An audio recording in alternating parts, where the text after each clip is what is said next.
Have you seen that replay, buddy? All right, man, I'm done talking to you. You can't be done talking to me right here facing me. I back. Trust me, I back. Dana! 60 G's, baby! But I'm not impressed by your performance. It's normal. Come on, guys.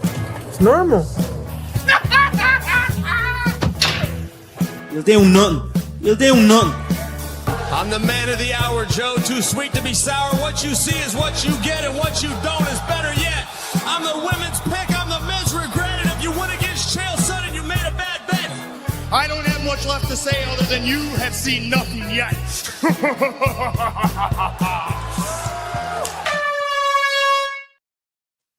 What's happening, Fight Week Show fans, Fight Week Show people? Then we are back with another episode of Dust Up Shakedown, and joining me tonight are my peoples. I got McDane in the house, we got Ole in the house, we got Ghost Cracking in the house, we got the champ Emmanuel Ojo in the house, and making a debut we got Melissa in the house. How's everybody doing? We start with McDane. How you doing, my brother? You good?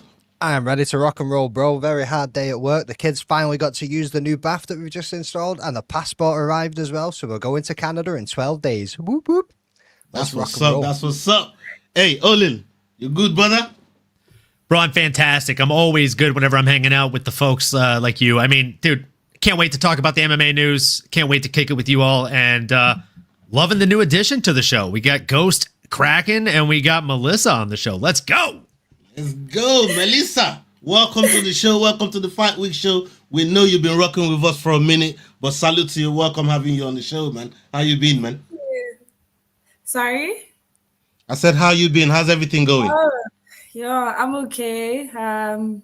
Been living, fighting this whole life thing. Currently I flu.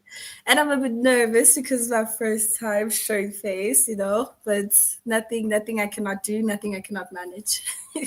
That's what's up. That's what's up. It's good to have you on the show. Definitely good to have you on the show. I would tell you you're in safe hands, but you ain't. So just sit back and prepare yourself. No, I know from experience, from comment section experience.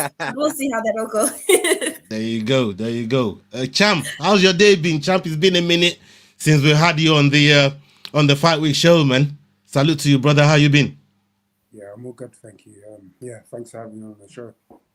Yeah, man. Can we get the volume up a little bit? We hardly hear you. I'll sort him. Don't worry about it, Emmanuel. I got you, bro. All right, good job, champ. There we go. Should be. Yeah, can you rock the? Yeah, let's hear it again. Let's hear it again, champ. Just do a mic check. Mic check 1, 2. Yeah. Give us a oh yeah. Hell yeah. Hell yeah. Is it clearer now? Yeah. Yeah, bro. It's bad. It's a little bit better. It's a little bit better. You know what I mean? Just give us a little bit more volume if you can. And we got Ghost Cracking in the house. He's waiting patiently. Ghost Cracking. You're here, aren't you? Or is this a figment of our imagination, brother? Hey, bro, I'm under the sheets. I got my lotion. I'm all the way in Cape Town. Bro, let's get the show on the road, baby. Just like Melissa said, she's been alive, living. I've been dead for like 1 week, bro. Luke Michael shot me dead in Cape Town, and I'm on a Dust Up Shakedown. Let's get it. Let's get it. Let's go. This guy is crazy, man. Luke Michael left him limp. Now he's all lotion, no motion. I can't confirm, that I know nothing about Luke Michael committing any homicide on Dust Up Shakedown. I would just say, just letting everybody know, you know what I mean? That's my disclaimer. I fuck with you, Luke Michael, you know what I mean? Cracking over here, that's your business, you get me? Hey, big up Crossover in the house. Salute to the chat. Big up everybody that's loading up in the chat right now, man. Make sure you're liking the video, make sure you're sharing, and make sure you're following everyone on the panel. You can see the name scrolling down on the bottom there. We got our affiliates, S-Dogs MMA, Crossover MMA, Making the Walk, Head Kick Pod, kick him in the head. Yeah, he got kicked in the head with his Wi-Fi. You know what I mean? His Wi-Fi be going crazy. But yeah, man, salute to those guys. Big up everybody. Look, we missed out on the card last week. It was a week off, but we got a card coming up next week. What, this week, this Saturday. McDane, any fights you're looking forward to on the card there? Is there which one's piqued your interest, brother? Talk to me. Don't look at me, bro. Don't look at me. I'm looking at you, man. Nah, bro, I need to don't know. look at me. Hey, bro, you're second in the table, bro. I know I'm second in the table. That's what I'm saying. Stop trying to snipe my picks, bro. You can pick your own damn picks. It ain't coming anywhere near me with that. You know what I mean? I see the games you're playing, son. You know what I mean? Hey, Olin, this guy don't want to play the game, man. Perhaps Olin would like to play the game. I mean, what sort of fights are you looking forward to on the card there? You know what I mean? Well, if you're looking to snipe one of my dog picks this week, I'll go ahead and give it to you willingly, brother. Because I'm going to catch up either way. Look, hey, I got my guys on. I got my guys on the card, man. I don't need to be going around stealing. The ones you throw under the bus, or who? Which ones? Oh, come on, dog. You're better than this, Olin. No, you made a mistake. I'm not better than that. Got the wrong guy, dog. You're better than this, Olin, man. You know what I mean? Anyway, since nobody wants to, hey, for me. But no, I like Hinat Fakhretdinov over Andreas Gustafsson. Like, I think Andreas Gustafsson is riding the hype train right now. Everybody's very high on him. He's got the Nordic tattoos. He goes out there and like yells while he's fighting and shit. He looks like a madman. Dude, I get it. I grew up watching martial arts movies too. He looks like a movie character. It's fun to watch. Should he be a favorite over a guy that has twice the number of fights as him and twice the number of wins as him? Fuck no, dude. That's insane. And we're talking about like Hinat Fakhretdinov. Like, this guy's a stud. So, I mean, that's one of my early dog picks, if I'm being honest, and it's a fight I'm very much looking forward to. Yeah, man, we got BSD fighting with Mauricio Rufy. That's gonna be a mad fight. You know what I mean? I don't know, Melissa. Did you have one in mind that on the upcoming card that you're looking forward to? You actually kind of just said it. Oh, the Mauricio Rufy BSD fight. Yes. Yeah. No, that's a dope fight. That's a dope fight. What about you, champ? You got any in mind? I mean, our countryman is fighting on the card. Okibolaji is going to be fighting on that card against the debutant. We don't even rock with a debutant name like that, man. You know what I mean? Let me see if I can pull it up right here. Yeah, he's going to be fighting Mason Jones from Ireland. He's Welsh. What are you on about? Mason Jones has been in the UFC. From Wales. You know what? He's in the UFC. He fought Ludwig Klein and Jeremy Will Heathen Stevens. And then he came back. It's the dragon flag that confused me, but I don't know what. I don't know why I said Ireland, man. Cut him off, folks. Cut him off. That would be the Cali, man. What you say? What you saying, champ? What you say? What you say, champ? Pass.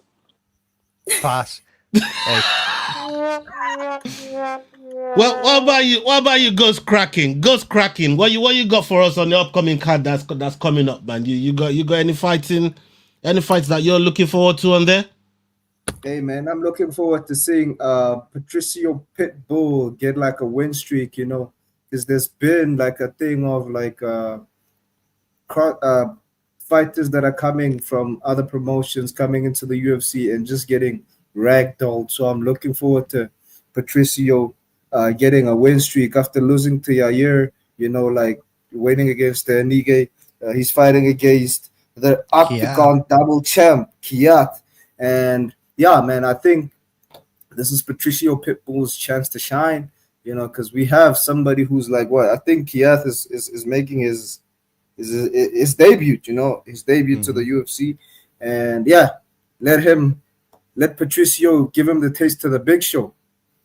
Yeah, man. Patricio's definitely got more experience, but Kieta is not somebody to just ignore. Yeah, I mean, he can definitely turn up and win his debut fight. Obviously, we've also got Harry Hardwick making his debut fight again as well against Caio, however you say it, Fernandez. Some good scraps on there, boys. I don't think we've changed that, added that to the card. But hey, Sam Patterson being on the prelims is Sam Patterson. That's a mad one still, dude. Yeah, on the prelims is wild. That's crazy. That's wild, bro. I think that could be down to his opponent, though. I think that might be down to his opponent. Ghost Trey Waters. Yeah, he's fighting. You know what I mean? They're cracking. He's fighting your cousin, bro. You know what I mean? Hey, Go straight water. That's blood, bro. That's blood. So as if when they choke your cousin, bro. You know what I mean? You get choked the fuck out. Hey, listen, the fight that I'm really looking forward to as well is this one right here. I'm looking forward to this one. This one here is gonna be major. You know what I mean? My boy Modestas Bukauskas needs this badly, you know what I mean? So they can start looking at him differently once he goes past this fighter right here, man. Big up Grimy in the house. Salute to Grimy. Okay. We got some topics that Leroy and McDane has put together for us to go through. So we're gonna go around the table, get everybody's takes on it, and we're gonna start with Olin on this one. Let's go. Israel Adesanya predicts Caio Borralho to defeat Nasruddin Imavov this weekend. I'll pick Caio for this fight, but I think it'll be, and also it's a well-matched fight, like I said, but I think it'll be edged out by Caio. They're fighting in France as well. Ooh, home court advantage. I don't know how that's going to play with Nasruddin, but I don't think it's going to be an impact on them negatively or positively. Yeah, I'm going to go Caio in this fight, and I'm going to go decision. By Caio. Who do you think initiates the grappling first? I think Imavov probably does, because the feet will be too much for him. The hands will be too much for him from Caio, so he'll have to mix it up to keep Caio guessing. I'm still going to go Caio, and I think it's going to be a unanimous decision. It'll be a good fight. Yeah, Olin. Not biased at all. I mean, if you're gonna start bringing that bullshit already, man, you know, like, come on, dog. Oh, Easy can't even make a prediction without you, man, thinking it's got some ulterior motive to it. You know what I'm trying to say, man? The fact that he got knocked the fuck out. I didn't even ask you, man. I said I said I was coming to Olin first. I definitely omitted you on purpose, bruv. And here you are just chiming in, man. Nobody asked you. Olin, please. Give me my goddamn money.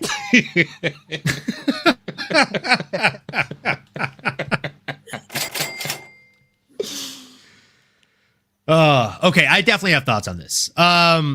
Please. Look, when Israel Adesanya is asked this question, there are two directions in which he can go, right? He can either say, I think Imavov is going to go out there and dominate. And his reasoning behind that would be, if Imavov does well, it makes Imavov's win over me age well. It makes me look like kind of, you know, I'm less on the downfall if this guy's going out there and doing that to everybody he faces. Or he can choose a different route. He can say, well, I think Caio's going to go out there and dominate him. He gets a unanimous decision. He's saying two things in saying that. He's saying, one, I don't think he's a finisher. I think he's going to get a boring win. And two, he's saying, I hope the guy that I haven't fought wins and puts himself in a number one contender slot, so that way I can fight again as a number one contender when I do decide to have another fight.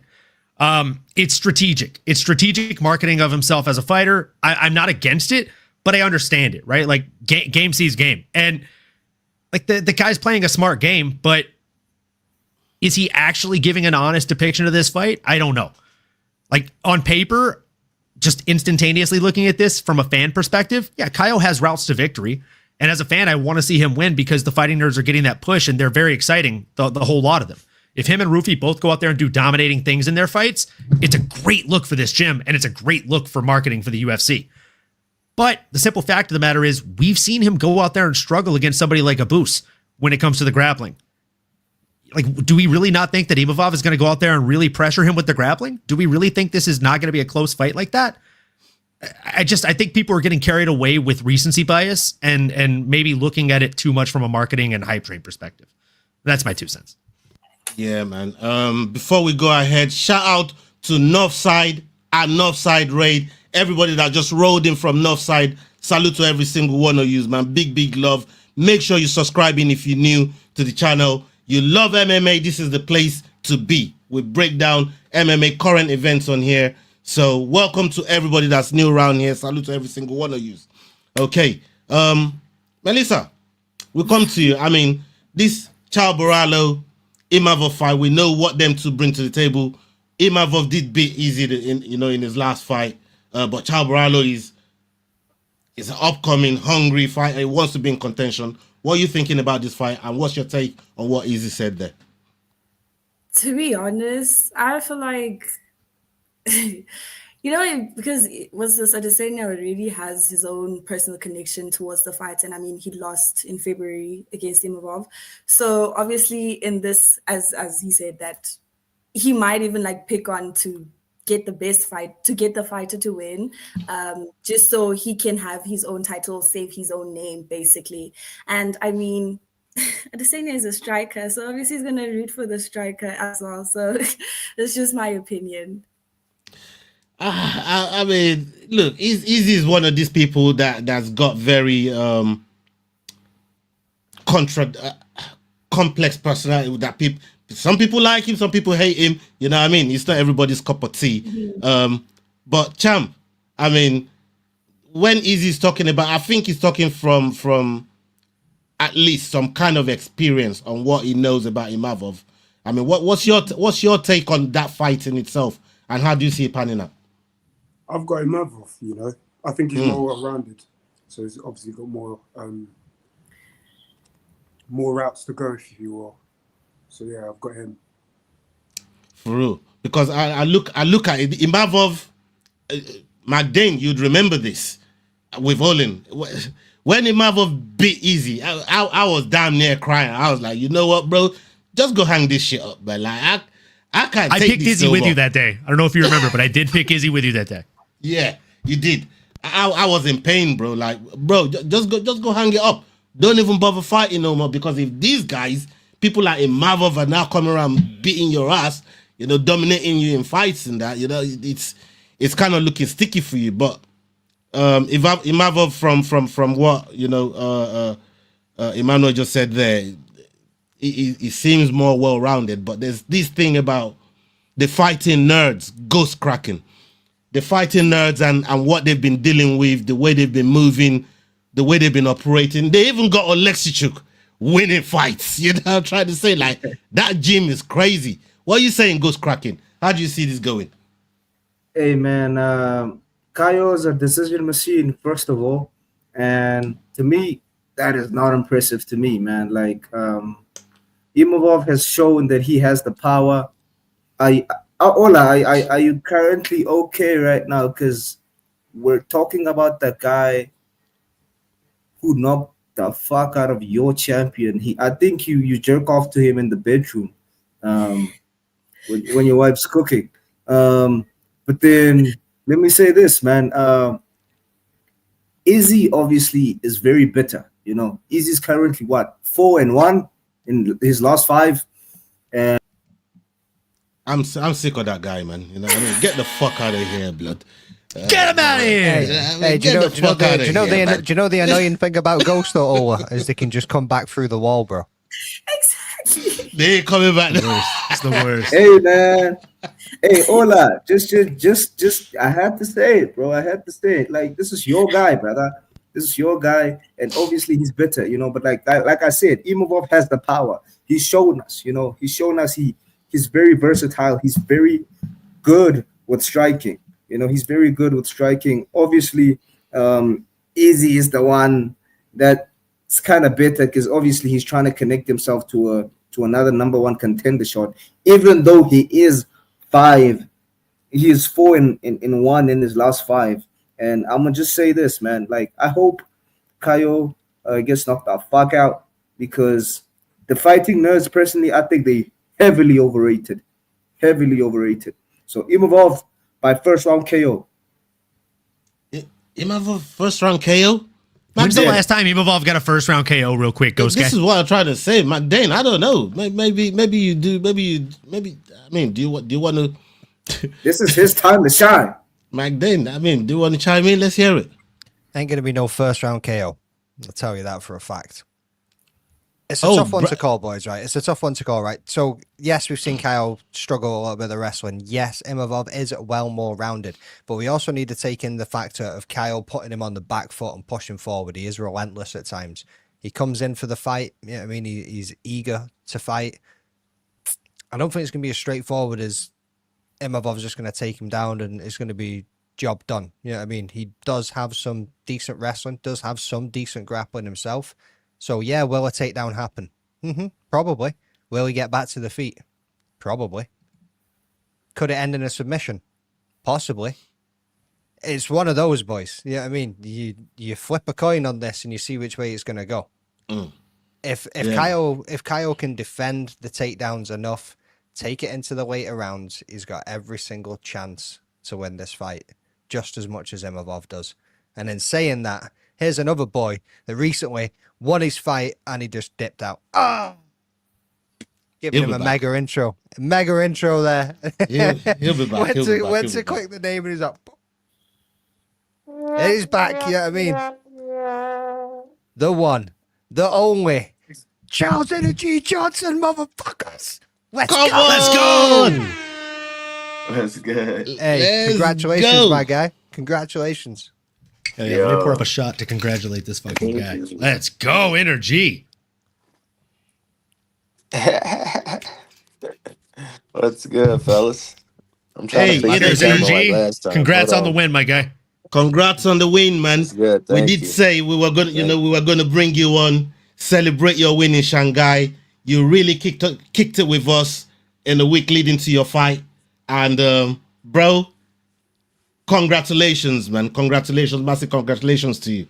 And one of the other things that really impressed me about that bout was not your fucking finish. It was you talking that Chinese talk, I was brother. about to say that too. God, brother, that was impressive as hell. Like some people learn a word or a phrase. Like you went out there and like you hit him WWE style. You're like, hey, let me talk to you. How you feeling, bro? Feeling good, bro. Just going through the paces back home in Florida. So it's been the hardest thing has been like it's hard to adjust back from the East, coming back from the East, and but good, man. Body's good. Looking for a new opponent. Trying to get on MSG and just ready, man. Ready to keep the train rolling. That's what it's all about, bro. I said to you on Twitter, dude. I said one fight next. Yeah, I mean top 10 fight, and then after that we're going for that strap, son. Yeah, I mean we are going for that strap. You're right there, dude. Right there, and I can't wait to see it. I did have one question that I was like, you know what? Once he comes on, I'm going to ask him this, right? So in that first round, when he was landing some leg kicks, bro, that were snapping, even from sitting at home, the sound of those things was lethal. What were they actually like when you were receiving those leg kicks, and what went through your mind when you took that first one? Nothing.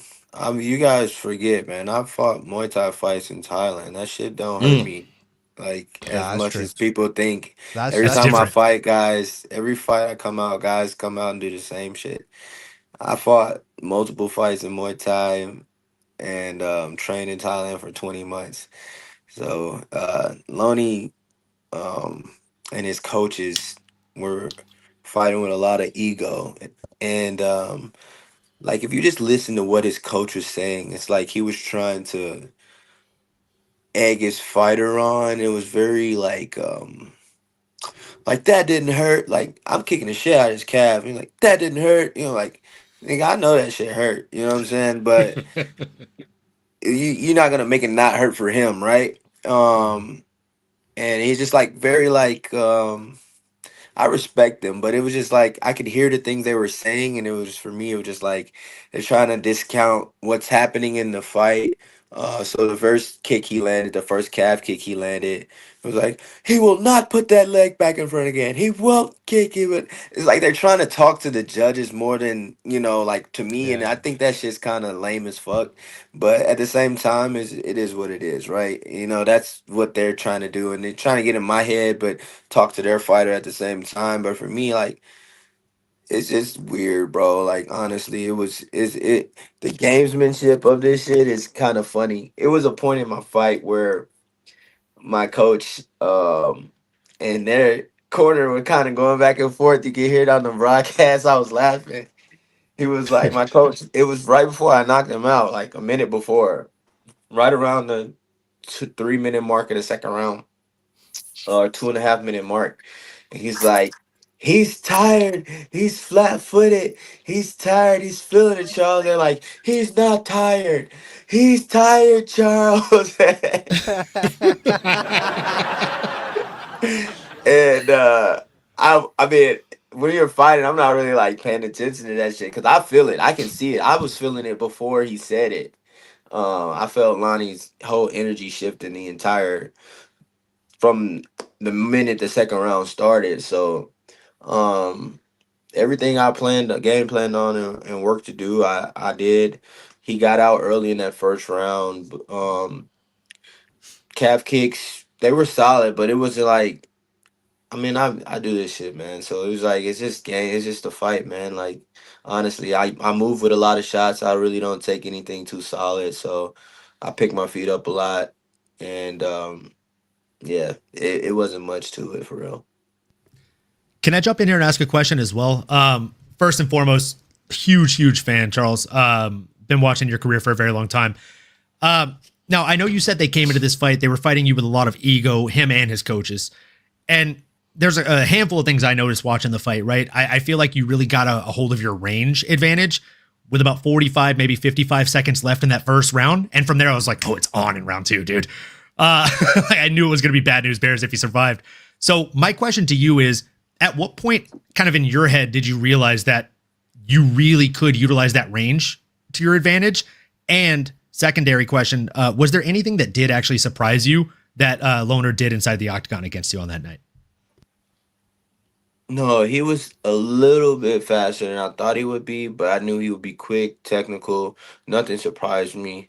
It's just you got to be in front of someone to really get the feel on what they do. Nothing as far as a technique standpoint. Everything he did, I saw in his fights. Nothing surprised me. Um, I had heard that he got a Muay Thai coach for this fight. So I was in my mind, I was wondering, I was like, why do you get a Muay Thai coach like for this fight? Like what's he gonna use from Muay Thai for me? Like I'm longer. You don't wanna like clinch with me. You're not gonna wanna like, and obviously he was trying to throw those elbows, right? And yeah, it was weird. It was like some of the things they did was really weird. Like I was wondering what they game plan to do to fight me, to be honest, because he's supremely talented when it comes to kickboxing, and he's been doing his whole life. He's a black belt, kickboxing, whatever. But I knew at the face-offs when I was standing behind him to weigh in, and I just kind of saw his body and thought about my and other fighters I've fought were like thicker, stronger, bigger. Like Makayev's legs were like this fucking big, bro. When we were doing like his legs were huge, bro. And so was this dude Carly named Carly who I fought in the LFA, was just like this fucking yoked up dude. My last opponent, like these guys were like big boys as we're weighing in, and I'm just like kind of looking at Lonnie and I'm just like, he's strong, he's got a big back, he's built like me, but he's just short. You know, he's kind of built like me. And I was like, yeah, I mean, his legs aren't big as I thought they would be. So, yeah, I think I'll be good. I was just mostly worried about, like, if I thought his legs were going to be bigger than that, to be honest. And once I saw him at the weigh-ins and we did our face-off, I was just supremely confident. And once the fight got into the fight, I was gonna be able to do what I need to do, get into range and handle my business. Cause I'm just in a place right now, brother, where if I can get in any range where I can touch you, you're gonna get hurt.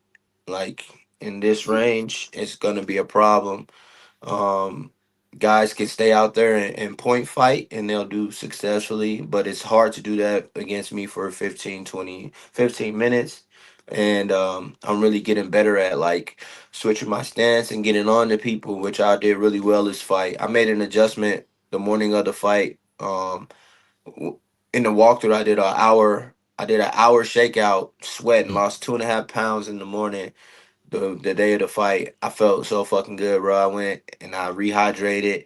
I ain't never worked out that much before a fight, and I was just like, "Nah, I feel good, coach." It's like, "You sure? I mean, you just did like an hour." I was like, "Yeah, I'm good. I'm chilling."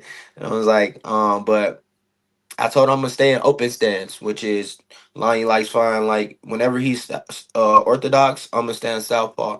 Whenever he's southpaw, I'm gonna stand orthodox. So during the fight, I kept trying to make that mental check. But at the very start of the fight, I didn't do it, and he kicked me in the calf. And as soon as he did that, I was like, "Oh yeah!" I said I was gonna fight open stance. And so from that moment on, it was just like a reminder. Yeah, open stance. That's why you said you was gonna do that this morning. Like I made that adjustment in the morning of the fight, and it was because I kept watching Kyoji Horiguchi versus Mighty Mouse. And Right. Kyoji Horiguchi Right. could not land anything on the legs. And every time he kicked to the body or head, Mighty Mouse would catch it, shade through with his hands, ta, and get in on a grappling sequence. So I was just thinking about that fight the whole time, all week, and then mimicking. And it's the same thing I did when I fought Joshua Van. I mimicked Corey Sandhagen versus the dude from Uriah Faber's team, the Chinese dude, Song Yadong. Song Yadong. I mimicked your Sandhagen for that fight, and I just did it that whole week before I fought Joshua Van. And when I got to Joshua Van, I was just thinking about what Corey Sandhagen did, and then in the third round I just went right. And so this fight, it's just a constant build for me. It was just a constant build for me. And what threw off the fight, like you said, that last minute of the first round, when he landed that punch 1 minute in, it landed right on my eye. And my first thought was like, damn, is my eye still fucked up from last fight? Because Ramazan landed the same punch, but he threw it like really wild. And I didn't see it at all. And it hit me on my eye, and it kind of like stunned me in that fight. And I seen 3 in that fight. So that was the first punch that got landed this fight on the same eye. So immediately I was like kind of worried about that. And I was like, damn, is my eye fucked up from last fight?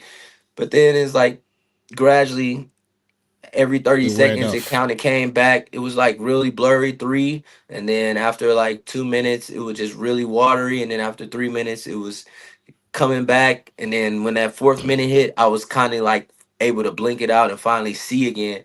But that first 30 seconds was kind of scary because I was like, fuck, my eye, is it fucked up still? It was like, good fucking punch, but damn, like, yeah, so, yeah, that was the only thing. Yeah, he was quick to that left hook, quick, and I studied that, prepared for that all camp. All camp, I practiced catching with my right hand and firing my right hook off of it. Like catching, firing. And so that's what ended up being the finishing knockout blow. He threw the left hand, thought he did more than what he did. And I just did what I've been doing all camp and knocked him out. Yeah, man. Beautiful performance. I gotta say, you got a hell of a poker face, man. If your eye was fucking with you that much. You definitely I put that motherfucking left eye on him, and I was just staring the fuck. I was staring at his ass so hard. This one was watering. I felt the water going down my face. The water's going down my face. And I was just like going, and that's why he didn't like. If y'all watch, he threw the head kick, but after that, he was kind of like trying to figure it out, like whether he should attack me or not. And I just like really poker faced it. And then after about 30 seconds to a minute, I was blinking out the whole time, wiping it out. But I just like fucking put that left eye on his ass, and I was like, I thought you got poked in the eye. I saw you blinking it out in the first like minute and a half, and I think it was solid. It was a punch. It was a solid punch. I think the glove seam maybe caught you across the lid or something. I think his knuckle landed right on my eye. I think it landed right, like just eyeball. And I was like, fuck. It was just, what can you do? I mean, the recovery was impeccable. And that I think is all you can do, right? Is stay in there and try and find your clear the cobwebs. Felt like forever. It was like 3 minutes. This shit took forever for my eye to come back. Bro had to walk in that Terminator vision. Yeah, he's like stared at him with the crazy eye. Yeah, and the same thing happened when I fought Ramazan. So I was like hella nervous, but it's just I just got to be aware. I got long eyelashes. When I get hit a certain way, they get in my eyes too. So it's like, I don't know. It's just, I don't know whether it's how my eyes are or what. I'm working on that. I'm going to probably get in camp and train with my MMA gloves on a little bit more so I can practice on like how I'm going to protect my eyes a little bit. But for the most part, I roll and I catch everything on my shoulders. I don't really catch nothing clean. So I usually don't get hit like that. So there's a comment here in the section saying Brandon Moreno versus Charles Johnson for MSG. Let's make it happen. So you said a minute ago when you jumped on that you were trying to get MSG lined up. They just, I mean, they already booked him versus Manel, man. So yeah, but Manel's not going to show up. Well, that was. I think he is, man. Like Manel's missed 2 fights in his career. Other opponents have pulled out more than him.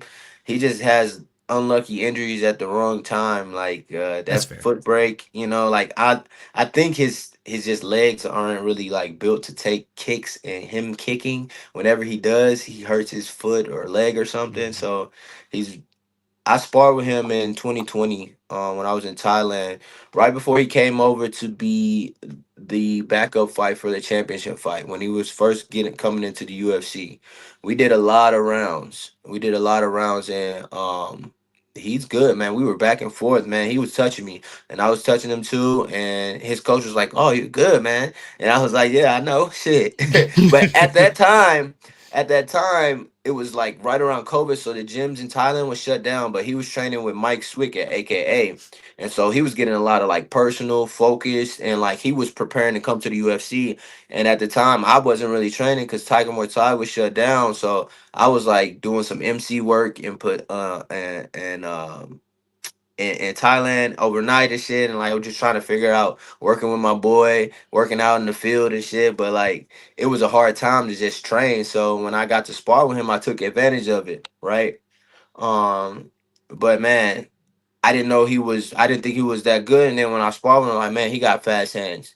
He got some fast hands, and this dude can box. He can grapple better than I thought he could grapple. And so I always kept my eye on him after that. And because he came in to be the backup for the title in the UFC. And then he lost those first couple fights to like grapple oriented guys similar to me. How I lost control time. And but like as you see, like he's gonna be fighting for the title, or he's gonna be fighting Brandon Royval next, and then possibly for the title. If he didn't fall out of the last fight, he'd probably be fighting for the title now, or Brandon, right? So we'll see what happens with him, man. He's supremely talented. I think he has all the tools to be a champion. I'm excited to see how that plays out with him and Brandon. I think as long as I win one more fight, I can get the loser of that fight and then make my case for a title. Especially when it looks like Joshua Van's going to be getting the next shot against Pantoja, and you've got the win over him too. That just strengthens your case. Yeah, I mean. Yeah, man, we'll see, man. The whole Joshua Van thing is weird because if he wins, title's gonna be stalled out for a year. They like doing trilogies. We know that. So it's gonna be weird, man, to see what happens. Depending on how it happens. I think Josh has a very good chance at winning just because he's good at defending takedowns. If he keeps the fight in the center, it's like a sprawling brawl boxing type fight. And he has really good hips, man. So he can Jose all of that shit and keep it in the center and just box. You know what I'm saying? And I really see it. I can see it play out like that. And you're starting to change my mind again, energy. You know what I mean? Yeah. Boy, he's really good defensively. He keeps his eye on people. He doesn't get pushed to the cage too much. Like I did it a little bit. I really forced it to the cage. Pantoja's gonna try to force it to the cage. But he doesn't like re-engage with the grappling. That's where guys get in trouble. Like Steve Erceg re-engaged, thought he was gonna win grappling, got beat in the transition. So did Moreno. So did Moreno. So did Royval. Like they kept re-engaging in the grappling. They may have won one transition, but then he kept winning the majority of them and then beating them in rounds. Whereas Van's not gonna play with that shit. He's gonna anti-wrestle. Like he's gonna anti-wrestle and put his hands on them. So we'll see, man. I'm excited to see how that plays out because we know what Pantoja can do. Can push him to the cage, take his back, control him, and possibly submit him. And we know what Van can do. So it just all depends who's able to take the fight where they want the fight at. Yeah, man. Melissa, Ghost Cracking, Emmanuel, you lot got the floor to ask Energy any question you want to ask him in regards to his last fight or what he got coming up or whatever you feel to ask him. You got open floor, man. You know what I mean? Who's going first, lads? No, you go first if you want to. Yeah, man. Yeah. How does it feel to see somebody you fought like in a title picture? I would say, like how does that make you feel? Who talking, bro? The dude That's with the sheet Ghost on his head, Kraken. bro. The ghost, bro. Take that sheet off your head, bro. That's Ghost Kraken. Hey, we'll give That's you, He's we'll bro. give you acting the like a ghost context. today. Bro, out here No. like Casper the Friendly Ghost. Let McDane give you the context real quick. Hey, McDane, can you bro, break this let's- down for the guy? Yeah, He's so lost right now. Man, ain't it? Let me give you the context. Oh man. All right, what's up, bro? So this brother has been It's giving not a it's not fighter shit. I mean, bruh. If I could sit around here and be upset about another motherfucker making a case for their own opportunity and taking advantage of their Yeah. opportunities, like, why I'm gonna be mad about him going out here getting his mama house, bro? Like, he did his thing, man, and it's not my fault he was given the opportunities. Like, I knocked him out, I did my job, and then he was given 5 fights after that. He was given no Che after that. He was given if anything, I'm just upset that I wasn't given those same opportunities. I wasn't even given a call, but I'm not gonna be complaining about that because I understand that everything is timing, so his timing worked out for him. I won a fight, and then I only got 2 fights, he got 5. That's just what happened. I can't control the fights that are offered me in the timetable. So he took advantage of the opportunities that was given to him. He won those fights, and he stepped up against high competition, and he won those fights. So if anything, it just inspired me to keep working, doing what I'm doing, because I know I got all the potential to be a world champion again. I was a world champion with the LFA, defending my title on 43 days notice, defending my title again, knocked a dude out in the 5th round. I could do that to anybody in the world. So it's not really about what anybody else do and the opportunities they get. It's just about me staying consistent. Hey, man, big respect. Most definitely. Leroy. No, Leroy. Sorry. Melissa. McDane, you want to Emmanuel? tell him what it goes? All right. No, you got something for Energy. Okay, Energy. I'm going to ask you this before we go to the videos or current events, and we're going to get your takes on those as well. We'll go around the table and get your takes. But what I wanted to ask you, away from the fighting, one of the impressive things, like I said at the top of the show when you came in, was how impressive your Chinese was, and just communicating with everybody in the arena. What was the treatment of the people like there for you? Like, the whole time you spent there, being around those people, your entire fight week, even before you left. What was that experience like in comparison to some of the other places you fought around the world? Man, I would find in Shanghai anytime, bro. Like, the people had no ego. They were true fans. They were so happy and appreciative of the UFC being there. And they would stand outside, like crowds outside the UFC PI when we would get there in the morning. And they'll be there all freaking day from the time we get there in the morning. And I'll get there. So I was at the PI every day. And I would get to the PI at about any time from 8 a.m. and I'll leave anytime to around 2:33 p.m. Right? I was doing recovery. I would train, I would eat, and I would do recovery for a few hours. Right. So when I'm in fight week, that's all I do. I stay at the PI, especially if it's in Vegas. I'm at the PI all day, right? And so by the time I leave, I'm there for 5, 6, 7 hours, and I go in. When I'm leaving out, it's the same motherfucker standing out there in the heat. It's hot. It's hot in China, right? Like, I live in Florida, and it's humid and hot here. It was before I came, it was in the 90s. It was like before that, it was high 90s and humid. And then the week before I left, it was like low 90s and humid. When I got to China, it was the same exact thing, but it was hotter, bro. Like, and so I'm like, these people is outside as soon as the sun come up. It's at least 20 people out there when I get there early in the morning. And when I come out, it's even more people out there. And you just gotta respect it, like, you gotta respect these people because they know the UFC don't come here often, but they true fans. They out there with big ass posters and small photos of fighters.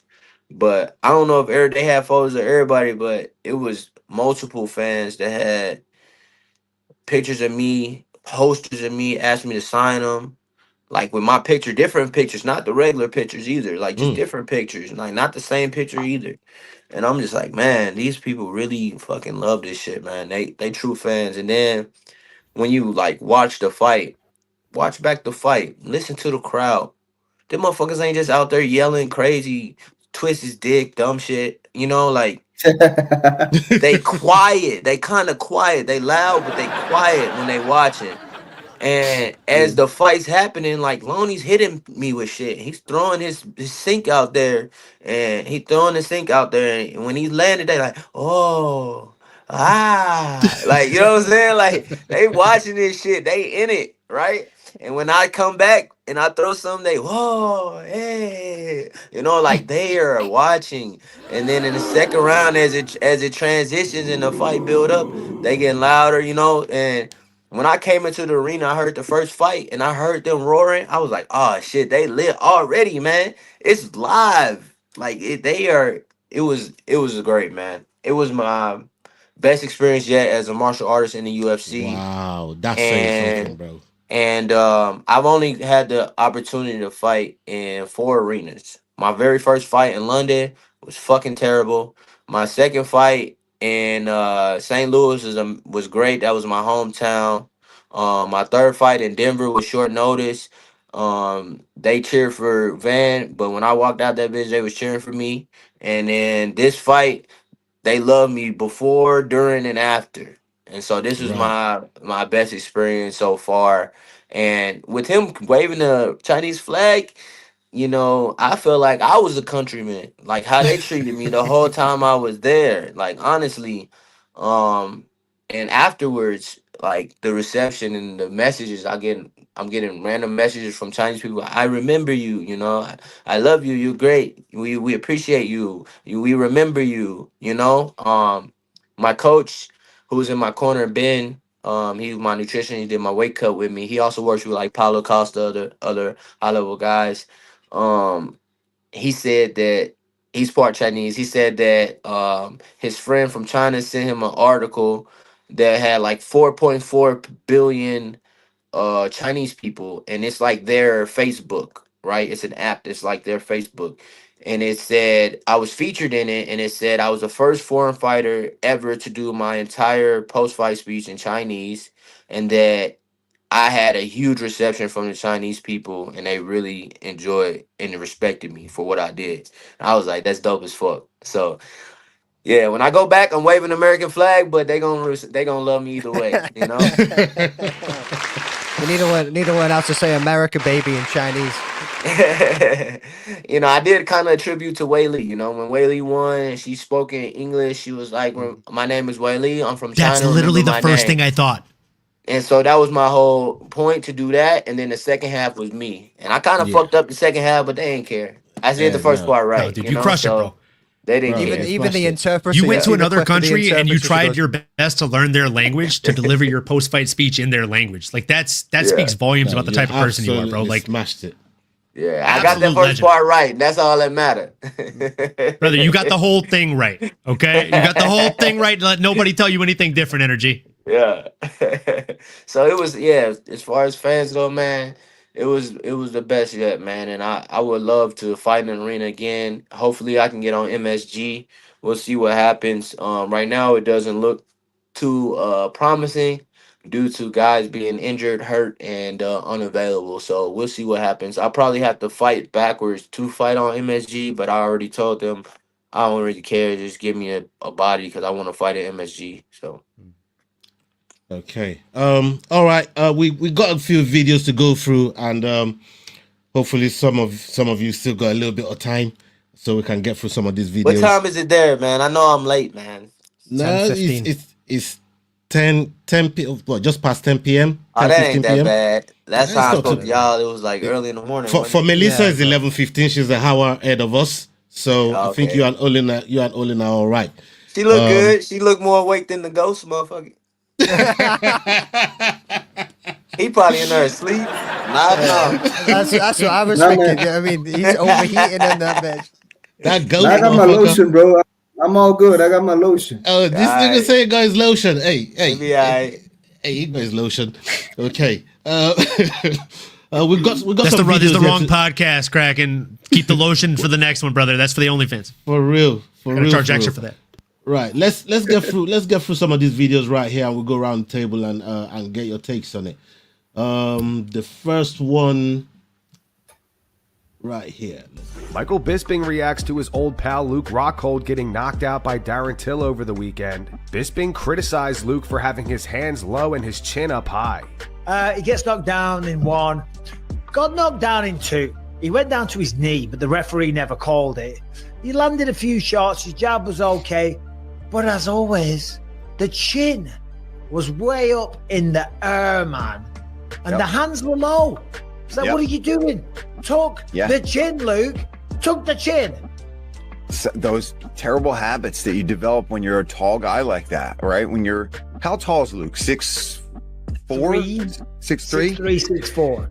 And he fights long, right? And when you're a kicker, you can control the range with that left kick. He's got a nasty, nasty left kick, and he's got that question mark kick. He's dangerous at distance, but that same distance doesn't apply in boxing, and those same bad habits still stick around. And at what, is Luke 40 or 41? 40.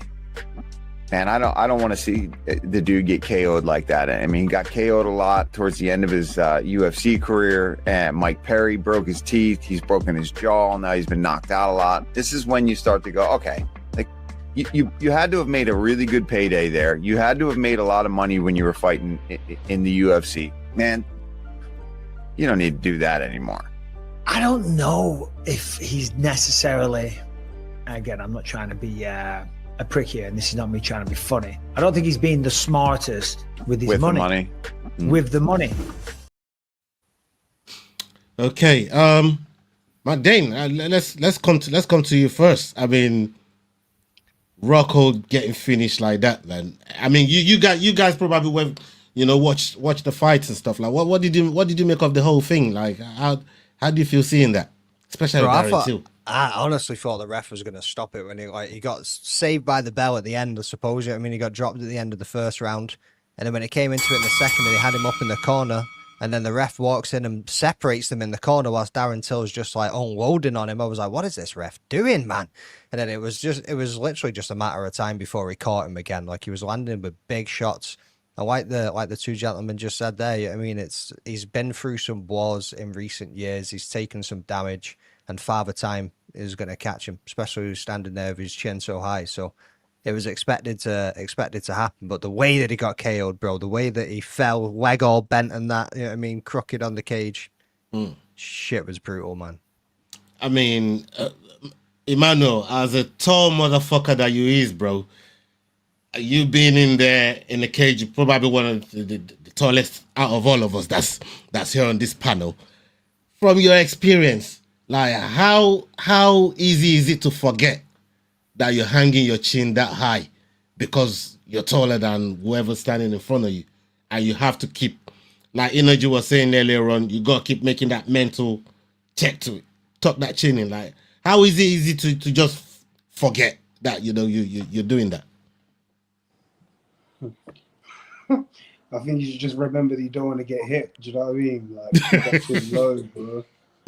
He did it from like the opening 30 seconds. He was just really upright.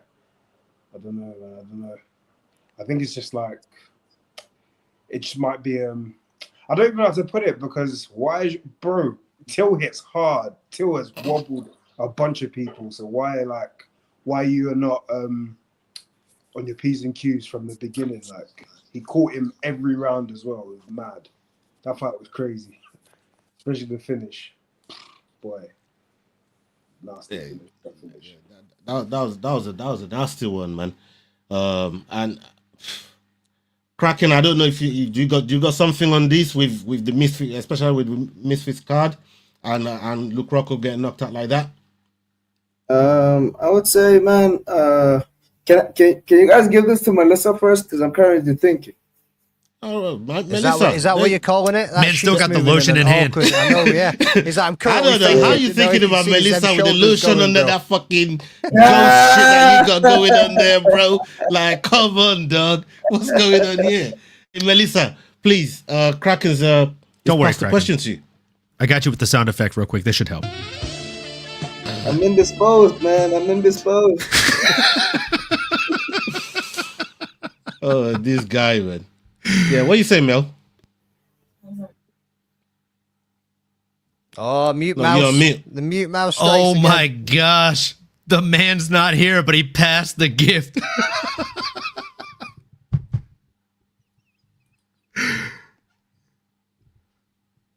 Is she back? Can you hear me You've now? been hit by. Yeah, we can you've hear been you now. struck We can by hear you now. A mute mouse now.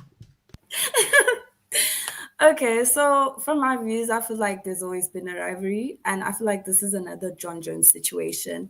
And I mean, like, Luke should fight. He just wants to fight because, I mean, he doesn't want to find himself in a BJ Penn situation. So I think we could say maybe looking at Tony Ferguson. I think that's how you pronounce it. He's not looking like to take any losses. Like, I mean, after so many losses, he wants to continue. So, I mean, he's undefeated right now. So, I mean, give Luke the fights, man. Give it to him. He just wants to fight. Olin, what's your take on all these old guys? I mean, that got no business being in the ring, in the cage, and just adding more to potential CTE down the line, bro. Like, you hear me talk about CTE a lot. It's a real thing, bro.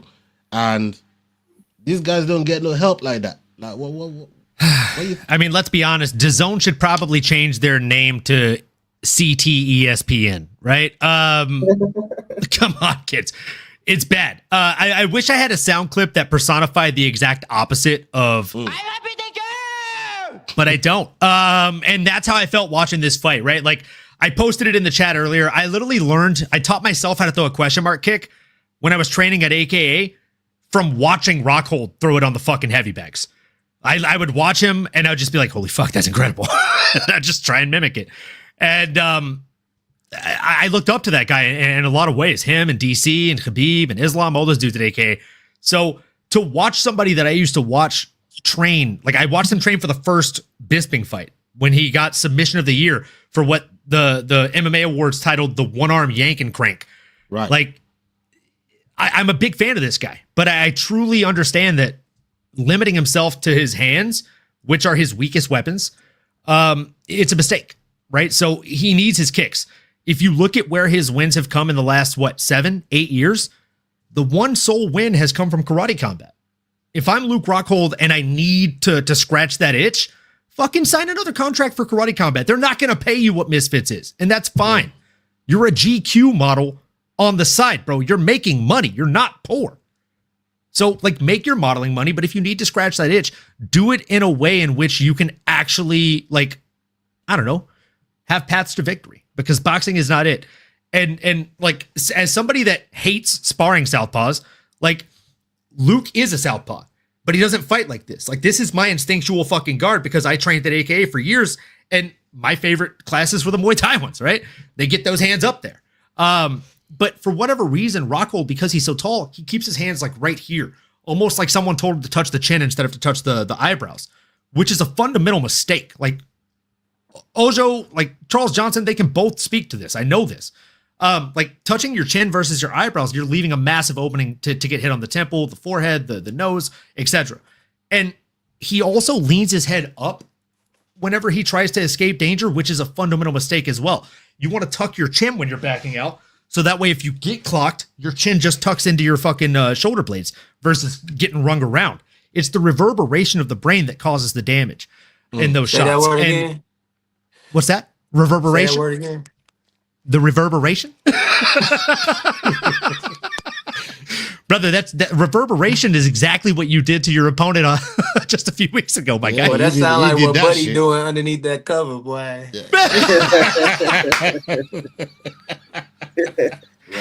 Charles, I gotta have you on my show, bro. We're gonna cut up, dude. So yeah, I'll cut it short, but like, I'll jump off the soapbox here. I just think that boxing is a mistake for Luke. Like, he's such a good fighter, but he's not a great boxer. And that's what this boils down money to. He made, it wasn't no mistake, man. But you know what? He knew what he was getting into. You know what? Respectfully, I am wrong. And Charles Johnson is right. He probably got a bigger payday than he's ever gotten in his entire career to go out there and get knocked out inside of, You know, what, them 2 big rounds, boys, 3 they rounds? be So getting opportunities that us smaller guys don't, just because they big motherfuckers and they pretty boys, you know, and they brother, they're never going to sign you to Misfits, Charles, because you'll kill somebody. They strikers. Like I wanted to hop on there and fight that what's that Dean the Great or whatever his name is. Dean. Oh, brother, you would do bad things to him. I think it would be a fun fight for everybody, you know. But then I mean, it'd be a fun fight for the 18 seconds it lasts. stipulation. Like I've had boxing matches, so I would like have a lot of fun boxing because I love the entertainment part of it, you know. Like that shit is fun, bro. Like, and it's such a like a clicky thing. Boxing it's such a showman sport, and like Hey, what would everybody that out there look is like pretty boys and shit, you know. But the meat of it, the good guys, like they grind and they can fucking box. But it's a lot of guys out there that they don't know how to handle guys who do what we do for a living, you know, which is actually fight motherfuckers like everywhere, you know. You go in a boxing gym, they don't really respect MMA guys till they get in there and spar with them, you know. And they still don't respect them because a lot of MMA guys can't box, right? So, I respect it, man. Like he knew he was probably gonna lose that fight, but he probably got paid. And Luke knows what the fuck he doing, man. He make a lot of money, and he take care of his teeth. You know, he got good insurance, so he be alright. He be alright. Yeah, man. You know? Hey, I mean, modeling still. Would you come walking out in a boxing debut full Dr. Doom get up? You know what I mean, like Deontay Wilder, but Dr. Doom full mask. All right, so or would it be one piece?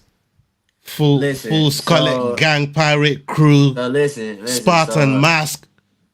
Yeah, so I'm getting my own mask made, and the part about it that it's kind of like I'm gonna try to go to higher up, see what I can do. I get to UFC fight week. The list for things you have to get signed off on, right? You have to get things signed off on. So it's like flags, hats, what the countrymen wear on their head, necklaces. And in that list, in fine print, red print, it says mask, necklace, hats, anything outside. You read fine prints? I don't know what fine prints. It's just in red. It's not even like fine. It's like things to declare, right? Things to declare, right? So if you want to have these things, you want to have something extra when you walk out, or you want to have something extra, you got to declare it, right? So I bring the mask that I wear in a pre-fight interview on UFC.com. And I bring it to declare it because in red print it has mask. I give it to them and they say, "Oh, yeah, man, I'm sorry to tell you, but I already know they're probably not gonna approve this." I said, "What you mean? Why not?" Say right there in red, mask. What's wrong? What's wrong with this? Is it because it's like metal and it's like heavy or something? They worried about it. Dangers like what is it? He was like, no, they just don't usually let people wear mask out. I said, why the fuck is they mask in red letters right there? To declare if they don't let people. And then I thought about it, I was like, yeah, motherfuckers don't be wearing mask out, right? So then I was like, maybe that's why, you know? So it's like, why is mask something to declare if we can't walk out with mask? And it's like the zero fun league at times because it's like the personality from the fighters can't be shown. You know, we have to wear these uniforms, and the only sponsors we have are the ones that are allowed from the UFC, which is like the crypto shit, and the other one. What we get paid a small percentage from it, but it's, you know, like for me, it's like I love when the part of like that's where the boxing part I like the show. That's the part of like the early UFC where you got guys and they weren't just characters in that cage. It's like everybody's persona comes out when they're fighting. That's why my name is Energy. But whatever's inside you gonna come out in that cage, right?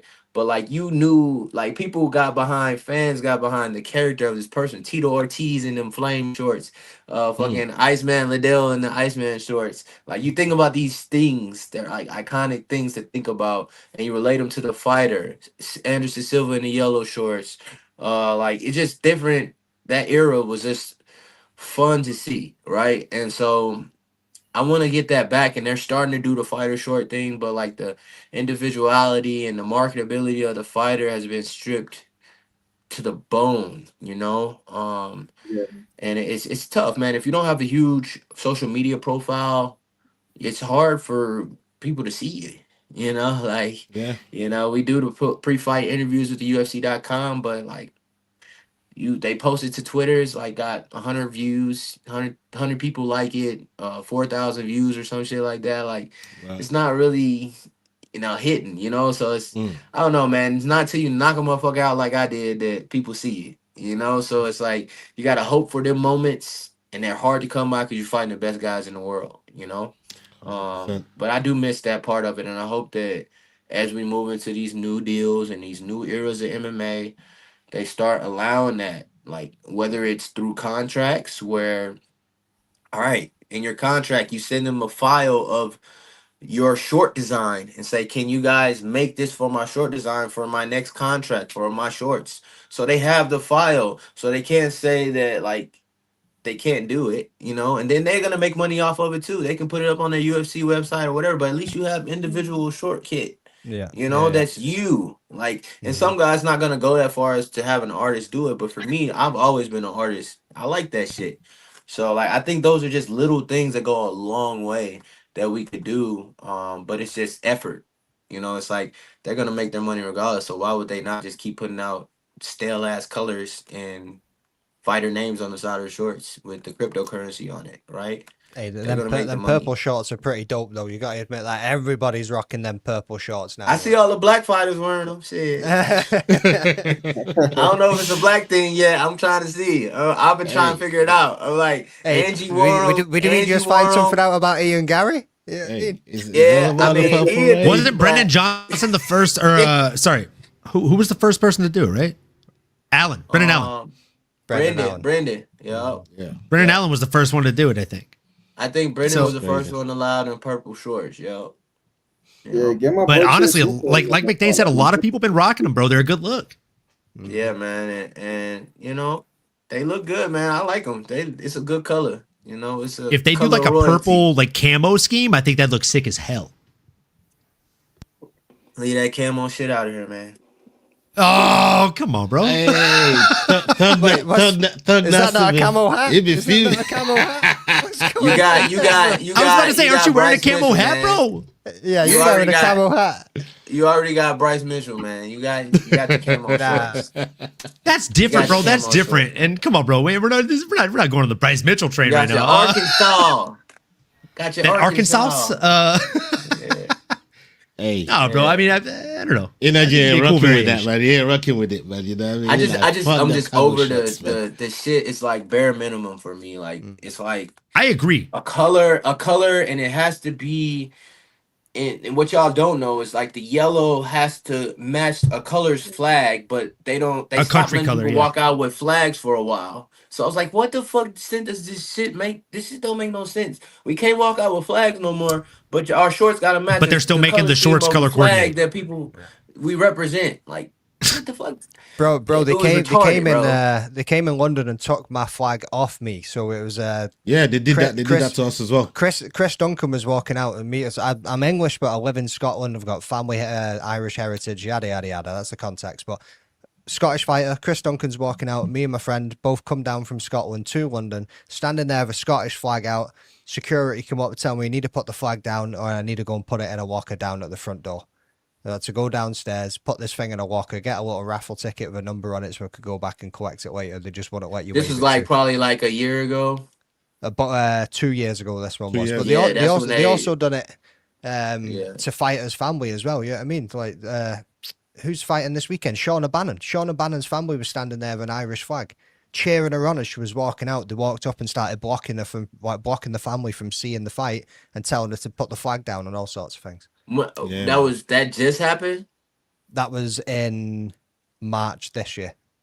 I think it's the O2 Arena's policy. They just don't take it like. Yeah, shit's weird, bro. But also, like, they were trying to stay away from certain parts of countries. They were trying to stay away from the whole political Swedish, bullshit. Ukrainian, and all the politics shit. And so, because for a while people were starting to carry around like the Ukrainian flag. They were trying to stay out of politics, but like, isn't UFC always been the promotion that said like fuck politics, we do what we want? Mm-hmm. It's like always been that. So like, why are we fucking caring about flags? I know it's getting political. You got guys carrying Bibles in this motherfucker, spitting Bible verses and saying fuck this person and that religion or whatever. In a country that represents another religion too. Yeah, and like so, like if like you can't escape the shit. It's people are people. You know, like. You can't escape it, and you trying to like dim it, like just takes away from what it is, which is UFC is supposed to be Ultimate Fighter Championship, the world, and it's supposed to show the world. It's supposed to show everything. Like it's not supposed to be nothing hidden. You get what I'm saying? So that part's kind of like for me, it's weird, bro. Like shit's so weird, man. Like, but you know, I like that they try to keep a little bit of the politics out of it, but it's only so much you can do, man. Yeah, man, bro. Yo, Ola. Yeah. What are you Bro, saying, Kraken? like what is it with like UFC legends and getting knocked out with one leg sticking out in boxing? I mean, they're not boxers, bro.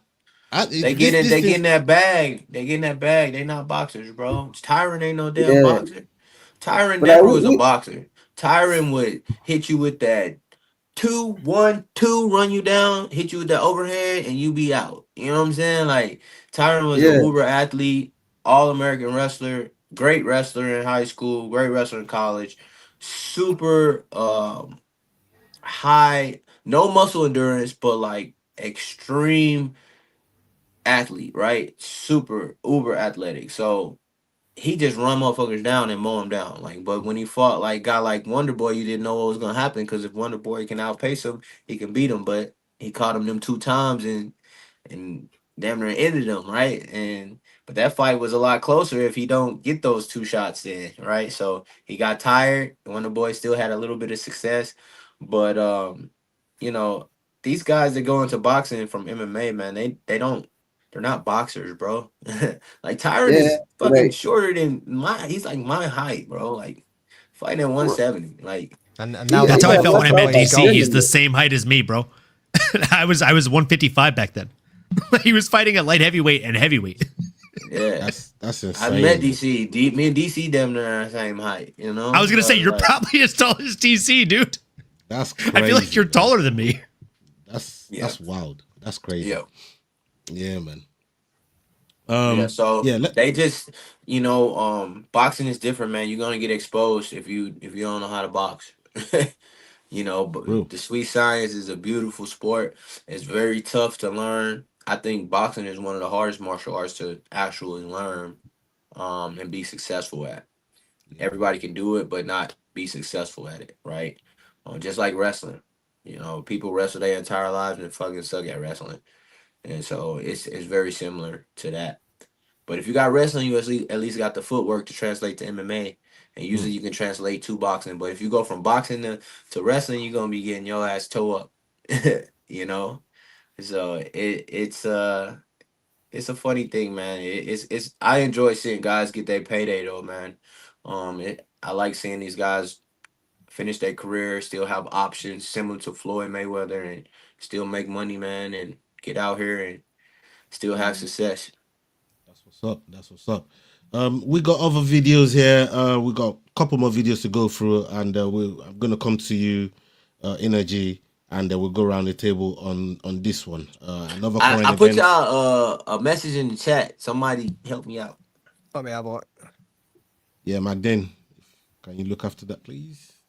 Drop the stream. It's working out. Sound. Got it. Are you trying to jump on the PC rather than doing it from your phone? I'm just gonna open the app in my phone, but I can't open the app from the Instagram. I need the actual link to StreamYard so I can open it in StreamYard. Yeah. All right. All right. But that's why it's not letting me turn. You want it in the you want it in the private chat, or do you want me to send you it on Twitter or what? Either or. It's put in the private chat. I can open it in my phone. There you go. Yeah.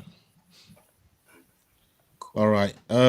Not twice. Ghost Kraken if he's still alive under them blankets right there. I'm cooling, bro. I'm still do you know drinking what he was on talking about? Nobody was talking about getting. I said not twice, not 50 times, bro. Like, slow down, dog. Slow down. When he was the talking hands, about bro. that contract with the red text in it, I think we need to do that for Kraken. Like, you know what I mean? Put sheets in red text. It needs it, yeah. We need to be clearing. We need to be clearing some. Yeah, there you go.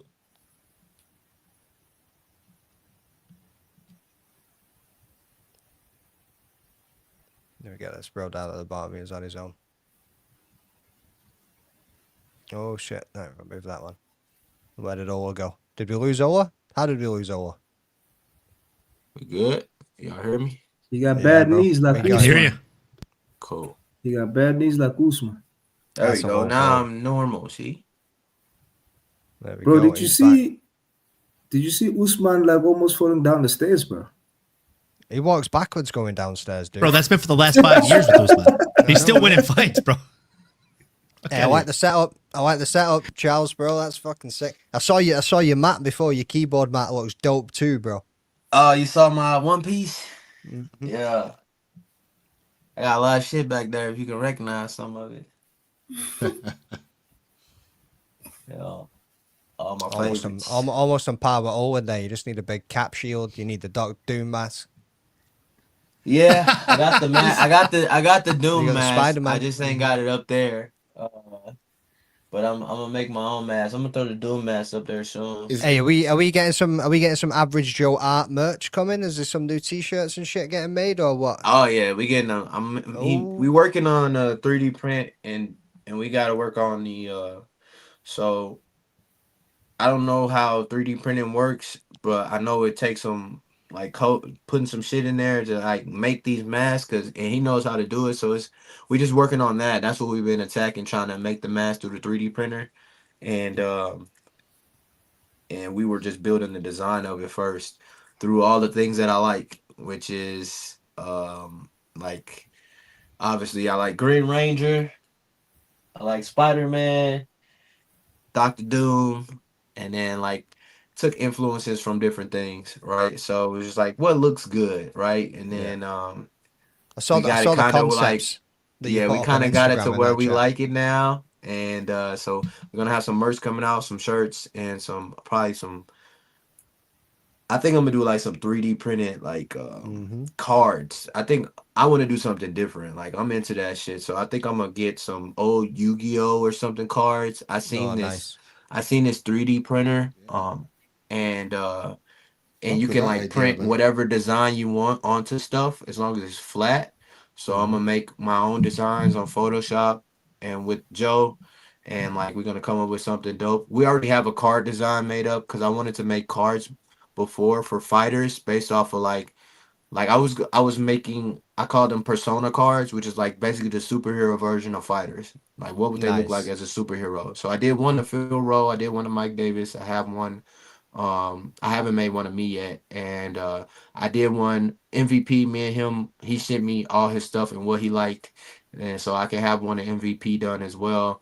Like he sent me that like a year ago, and so I want to like continue to build that, and then start putting out like these personal things with their autographs on them, and then I'm gonna get just like old Pokemon or old Yu-Gi-Oh cards or old playing cards, and I'm gonna do some 3D printing over it, and then send them out, and I think people gonna love that shit. And they're gonna be one of ones.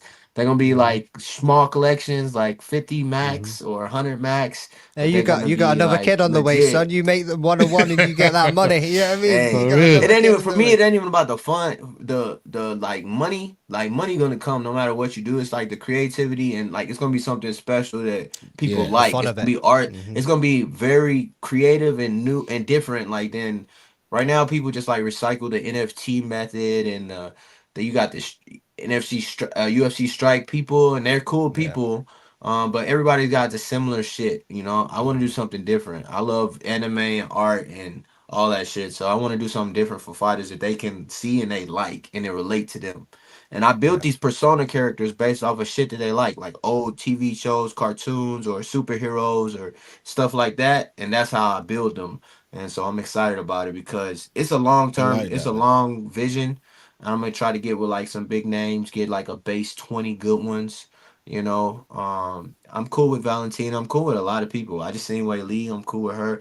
So I think I can start building that roster of people up, and then maybe a year from now have about 20, 25 cards. And then once people see that, we'll just create a lot more. Man. We definitely go with fucking. Yeah, with we call that's call a first long dibs, bro. term vision, right? Like I'm fighting, I'm in it, I'm focused on fighting, and so I only get so much time to really feed my creative mind. Like I love doing all this shit, and so like for me, I got average Joe, my boy Joe. Like I just lead. I tell him what I want, and I usually send him a detailed thing of what I want, and I tell him you create. Like just your art you create from this inspiration of He's what I want. brilliant, man. He does things for a lot of fighters. I know he does Arnold Allen designs, and he even done Anik and Florian as well. Yeah, Didn't he does Anik shirts. He does their shirts, and he does a lot of like Blah Muhammad shit. He does a lot of what's his name, the Almighty or Arnold Allen, Almighty. Arnold Allen. Yeah, he does his shit. So like he does some good things, man. And people don't know he's been in the game for a long time, man. Like he originally was like working with Stone Cold Steve Austin, the 316 shit and all that stuff. I never knew like, that. That's cool. He's been around for crazy. a while. He's been around for a while. So like he knows what he's doing, man. And I respect this. I bounce a lot of things off of him. We have long conversation. I tell him what I want. He's like, I don't know about that one. Then we'll detail it down. And then I was like, well, I know I want to do this. And we do a good job at putting stuff out. It's just about like growing the brand to a point where people see it. I have an apparel brand. I'm just like focused on making quality shit before I just throw shit out there. So it's a lot. I do a lot, bro. I do a lot, bro. I don't like copy pasting onto a t-shirt, you know? Like it's gotta feel good, and it's gotta be my shit, and it's gotta be like it's a real apparel brand. You know, I'm working with the same company that works with Young LA and Lululemon and shit like that. So like when it's time, I'm gonna have the right shit. Yeah, man, that's what's up. Yeah, we're definitely gonna be rocking with it once all your match comes out and whatever you got going on. Once they come out, we definitely gonna be rocking with it. I appreciate that, bro. I love it. Don't you worry about that. 100%. There's this topic here that's been going on, and I'm curious to get your take on it because look, it's been bubbling for a minute, man, and controversial as fuck. I want to see what you guys think of it. I'm gonna start with Energy. I know what you're gonna play. He knows what's coming. He knows what's coming. Oh, let's get it. Rampage Jackson spoke on the Raja and Psycho Stu situation last night on stream. Rampage said this whole ordeal would have never happened if Stu kept his beer can to himself. He also addressed the MMA Guru and says that with some of his recent comments, he's opened himself up to defamation of character.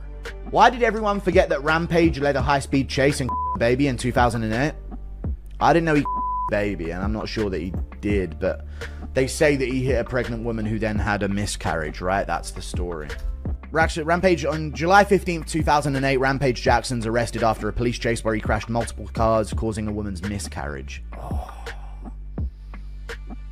But they say that there's no way of telling if the miscarriage was because he crashed into the pregnant woman with a vehicle full speed. So you can't genuinely get him in trouble for that. So I don't know if you can make those claims because she had the miscarriage like a little later, like after the event, you know. But I guess you can't make the full claim because who knows what caused it. You know, it might not have been the vehicle crashing into her full speed and in the middle of a police chase, you know. But it's all good, man. I'm the bad guy, you know. It is what it is. I said words.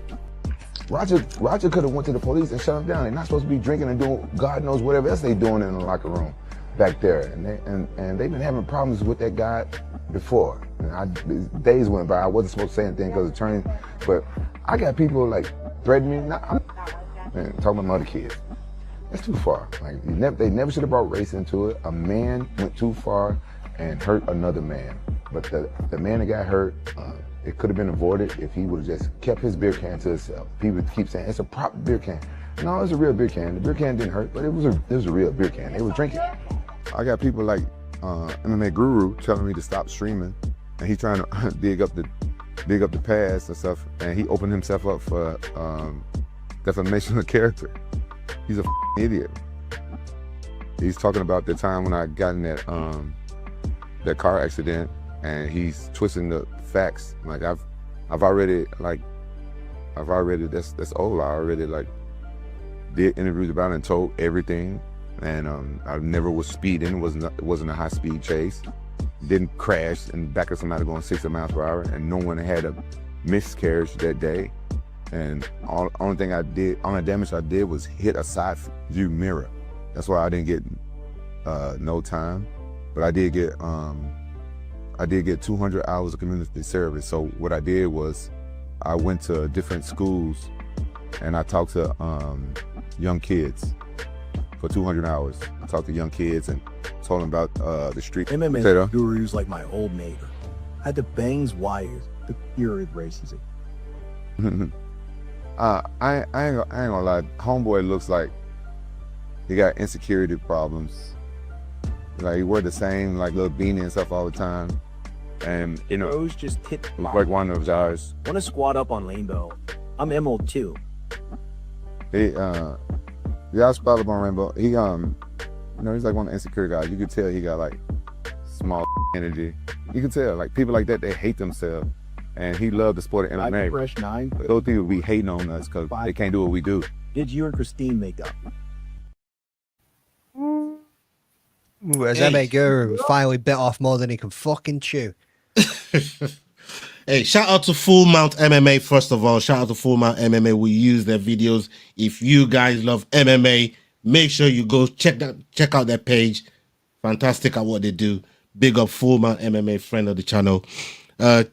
Energy. I mean, this should be going on for a minute. And you see what Raja been up to.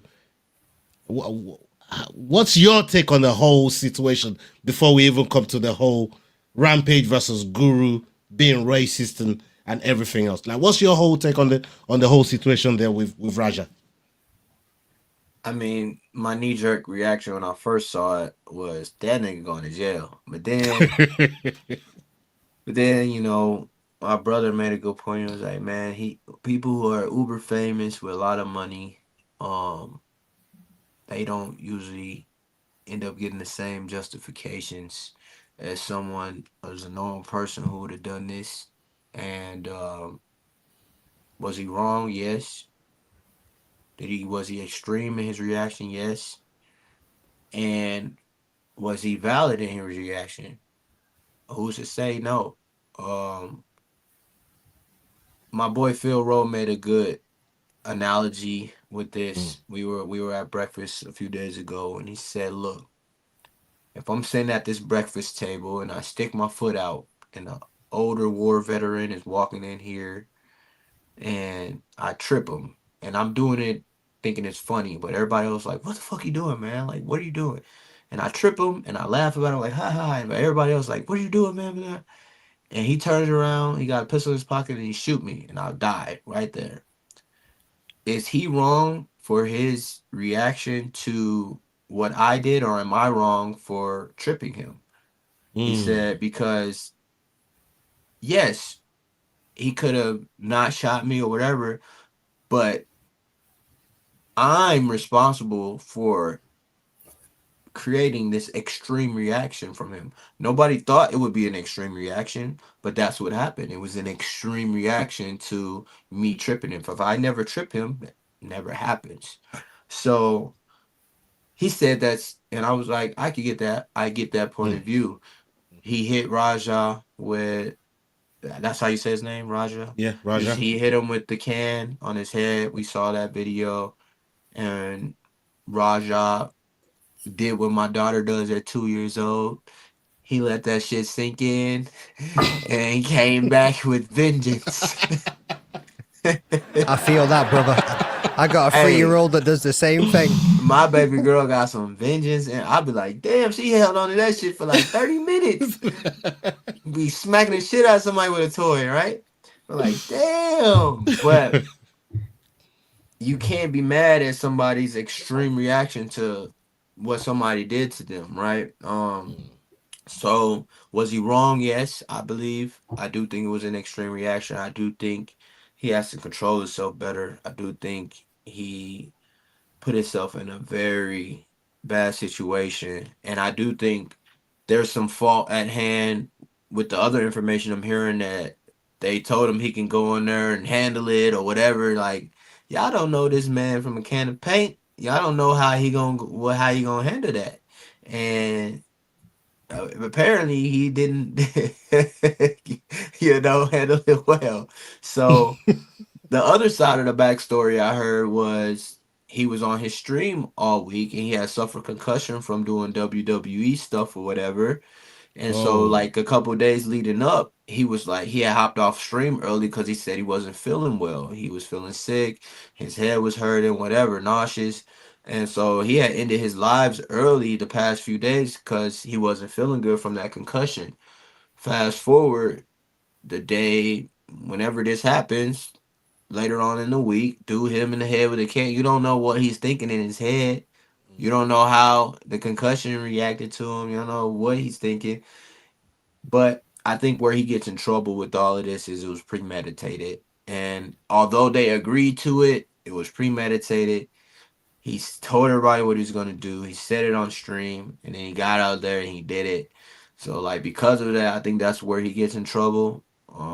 If he never tells anybody and it just seems like a reaction to, I just saw him again from when I saw him and it was a reactionary thing, it's still like, it's less a reaction then, and it's premeditated. We got video you saying you was going to do it. Yeah. So, but again, you get a good lawyer, and like I said, it sound like the people throwing the show told him he can go in there and do whatever, and if they agreed to it, and so did the guy wrestling, and it was misinformation on whatever side, and he went in there and he battered the man, they can find a way out of it, But at the end of the day, I think he was wrong in his reaction, and but can't really do much about it. I mean, what's Rampage identify nowadays, Olin? Is it Prince Rampage? Like, what's that wig there looking funky over there, bro? Like, hey, Olin, talk to me. With this, He looked like he was doing a skit or something, man. Brother, the I got one of them disguises. downstairs though, for real. I got one. You got one of them downstairs? Oh yeah, I shit! got a That's for the few of role them. plays, bro. That's what's up. I got a few. Oh of them. my! Are you going to? He's about to come back he's and gonna cosplay pull right it now. out. He's gonna pull it out. But yeah, Olin, talk to me about what you saying about this whole situation. Oh, here. man. We've now talking about, because we're entering different waters now, uncharted waters with a defamation situation against MMAGuru, as Rampage just said that. But also Rampage did say, regardless of what the situation was, he did get convicted from it. Oh shit! Look at that. There we go. Let's go. I can't unsee this, bro. I mean, now we're talking energy. You hear me? I got a few of them. You hear me? I got the Luffy fro in the back. You know what I'm saying? Yeah. Oh, I was about to say, I know you got some One Piece wigs, bro. I already do, dude. No, that's fucking crazy, man. That's Hit him with crazy. Greatest pirate of all time. Look at that. He's flicking that. Oh my The days. He's flows. flicking The that shit. flows. Not his first It goes time. cracking. It goes cracking. Did you see what just happened? That goes cracking. Bro, Oh, you missing out. Did you see me? Just This dude chilling. Why you Did can't you Right. see how Ghost. fast his Yeah, his bro. head started nodding? And that's not his head moving. Bro, Yo, go Ghost, I back to didn't the see you, Rampage bro. thing Yeah, real please. quick. Sometimes the memes make themselves, though. That's so good, dude. Oh, it's so good. Oh man. Look, like, I don't think Rampage is doing his son any favors by going on kick streams and saying these types of things. He's also not doing himself any favors here. Like, MMAGuru, like McDane started it off by saying, "Do we think he's bit off more than he can chew?" I don't think so. I don't think there was any defamation of character there. I think he actually toed the line very well by starting off the video by saying, some of this might not be 100% true. And good on him, right? What is that accent, bro? I mean, I'm sorry, I'm not from fucking Scotland, lad. I can't fucking do it like you. But look, I mean, he toed the line very well. And again, Rampage should be focusing on his son's legal issues, and honestly just being there for him during this kind of fucked up situation that his son has put himself in. Whether it was a prop beer can or a real beer can, the guy did the classic WWE, like fakes he slams it into your head and squeezes it so that way beer shoots out of the top. Like, there was minimal contact. And if your ego is so fragile that makes you want to beat a man nearly to death 2 hours after the fact and 3 handshakes and an accepted apology after the fact, like, come on. Energy, I pray to God, like, I know your daughter's going to grow out of it by the time she's this age, right? Like, at her age, it's acceptable. I was the same way when I was a kid. Look, brother, you and me both. I was a fucking menace when I was a child. Menace, bro. I was a menace till about. Do you see my nose? This happened in the first grade, bro. Yeah, second, third grade. To about second, third grade. Don't do nothing to me. I'm coming back tenfold. They won the first fight. I got him back the next day. My dad took me out for fucking ice cream. Yeah, man. That's crazy. Melissa, do you think Raja's gonna go to the jail? Should he go to jail? Like, what's your take on this whole thing with Raja? Like, yes, he should go to jail because that was uncalled for. I mean, personally, if you provoke me, I will, like, okay, I cannot fight physically, so I will take you to court and we'll fight in court. So I believe that's the best way I can do it because, I mean, what else can I do? So he should go to jail, to be quite honest. And when it comes to the whole racism thing and whatnot, like, that's just a no-no. Honestly, for me, that just draws the line. That's it. We're done. Literally. Magdane, Rampage did say in that video that he did do 200 community hours. So that means he was convicted of whatever it is that Guru was talking about. Do you think Rampage wins that defamation kind of lawsuit if because that's the title of the video, basically. He's opened himself up to defamation of character, but there's some truth to what Guru was saying, because ultimately, whether prison time or not prison time, Rampage did get convicted of said crime that Guru was alluding to. We always saw, you guys know I don't fuck with Guru. I don't watch any of his content. I don't really fucking care what the guy's got to say, to be honest with you, but I haven't seen the full clip.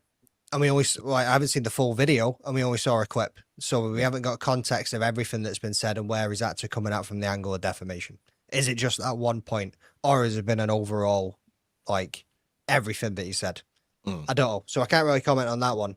If he wants to go for defamation, that's why I was thinking maybe he's bit off more than he can chew, because you damn well believe that Rampage has probably got more firepower behind him when it comes to a legal battle than what MMAGuru is going to have sitting in his spare bedroom with his soundproof walls and his beanie on. You know what I mean? Like, if he comes for him, he's going to come for him. How that works going across the pond, I don't know. I don't know how that will translate in a legal situation, but if he wanted to do it, I'm pretty sure he could do it. And whether it'd get settled out of court, I don't know. One thing about this that I will say from Rampage's perspective, and like, I understand it from a father's perspective, like, you're looking out for your kid, you want the best for them, you're going to defend them until the world's end. You also got to have a bit of an objective look at it as well and think, right, what was right and what was wrong at the same time. I feel like at this point it's all about clicks and views. Obviously he's on this kick streaming all the time. Like, bro, you just need to stop talking about it, and if things are going to court, it needs to get dealt with there now. Like, I feel like just constantly talking about it out in the public is just, it's literally just clicks and views at this point. It's the hot topic, but right now, Emmanuel, in the court of public opinion, because that's the whole thing is out on the internet. They're talking about it online. I mean, the whole case is probably going to be judged based on how the public is feeling about it, and the temperature of this case, the way it's been going, it's been going on for a couple of weeks now. But what's your overall take on what Raja did? And you know, you're a fighter yourself. 22 unanswered strikes to the point that the man got hospitalized in coma or whatever. Like, talk to me, brother. It's an absolute shit show, that whole situation. Like, you can't even. Fair enough, the wrestler hit him with a can or didn't hit him. He didn't sell it. But, like, I wish he would have told. Catch it when he was saying, oh, you're not going to work, you're not going to sell it, or something like that. And, like, yeah, the whole period of time where he's talking on his live about, oh, I'm going to get him, with that stuff. Like, how you going to defend that? It's crazy. Man, I feel bad for him. Yeah, man. It's the whole premeditation thing that Energy was talking about earlier on. And I think that's where it really, really fucked up. Because you can't go around putting that in public that you're gonna do something to someone. Then a while later you go and do the exact thing. Like I don't see how it gets off, but maybe Ghost Kraken Yeah, go on. What was the period of time between when he got that kick to the head? You know, the training video that got put out? Yes, the video also. I was about to speak on that, actually. Yeah, go on. Yeah. No, let Energy talk about that. About what? No, he's already spoke on it. I want to get your take on it. Energy's already spoke on it. My bad.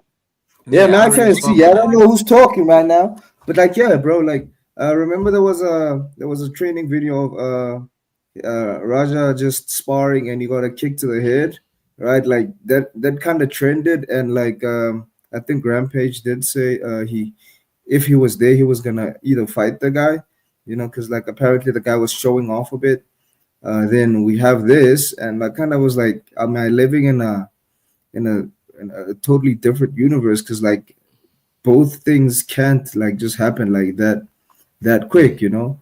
But like personally, I think this just shows the level of irresponsible parenting that like Rampage has been doing. Man, he's just been fucking Japanese girls and just having a great time, you know. But like, come on, we know how he How old likes is to. Raja? 20 some, like That nigga gonna be grown in his as mid-twenties. fuck. He's grown like as 24, 25 years old. Yeah, Bro. He's grown enough to Grown know as better. fuck. They ain't got nothing to do with Rampage, bro. Yeah. Look, Yeah, but like, and again, like, I'm just going to chime in real quick. Rampage has said on multiple other podcasts years ago, he has said this himself, so I'm not being a dick. He says, I've got 3 kids. I got 2 in Japan, I got Raja. For the 2 in Japan, I got college funds saved up. For Raja, I got a bail fund because that motherfucker's going to get his ass arrested.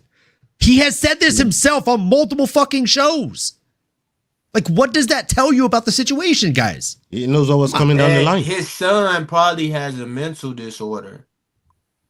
Literally, that's the first thing my significant other said. She said if he did this, he's probably done it before in the gym and gotten away with it.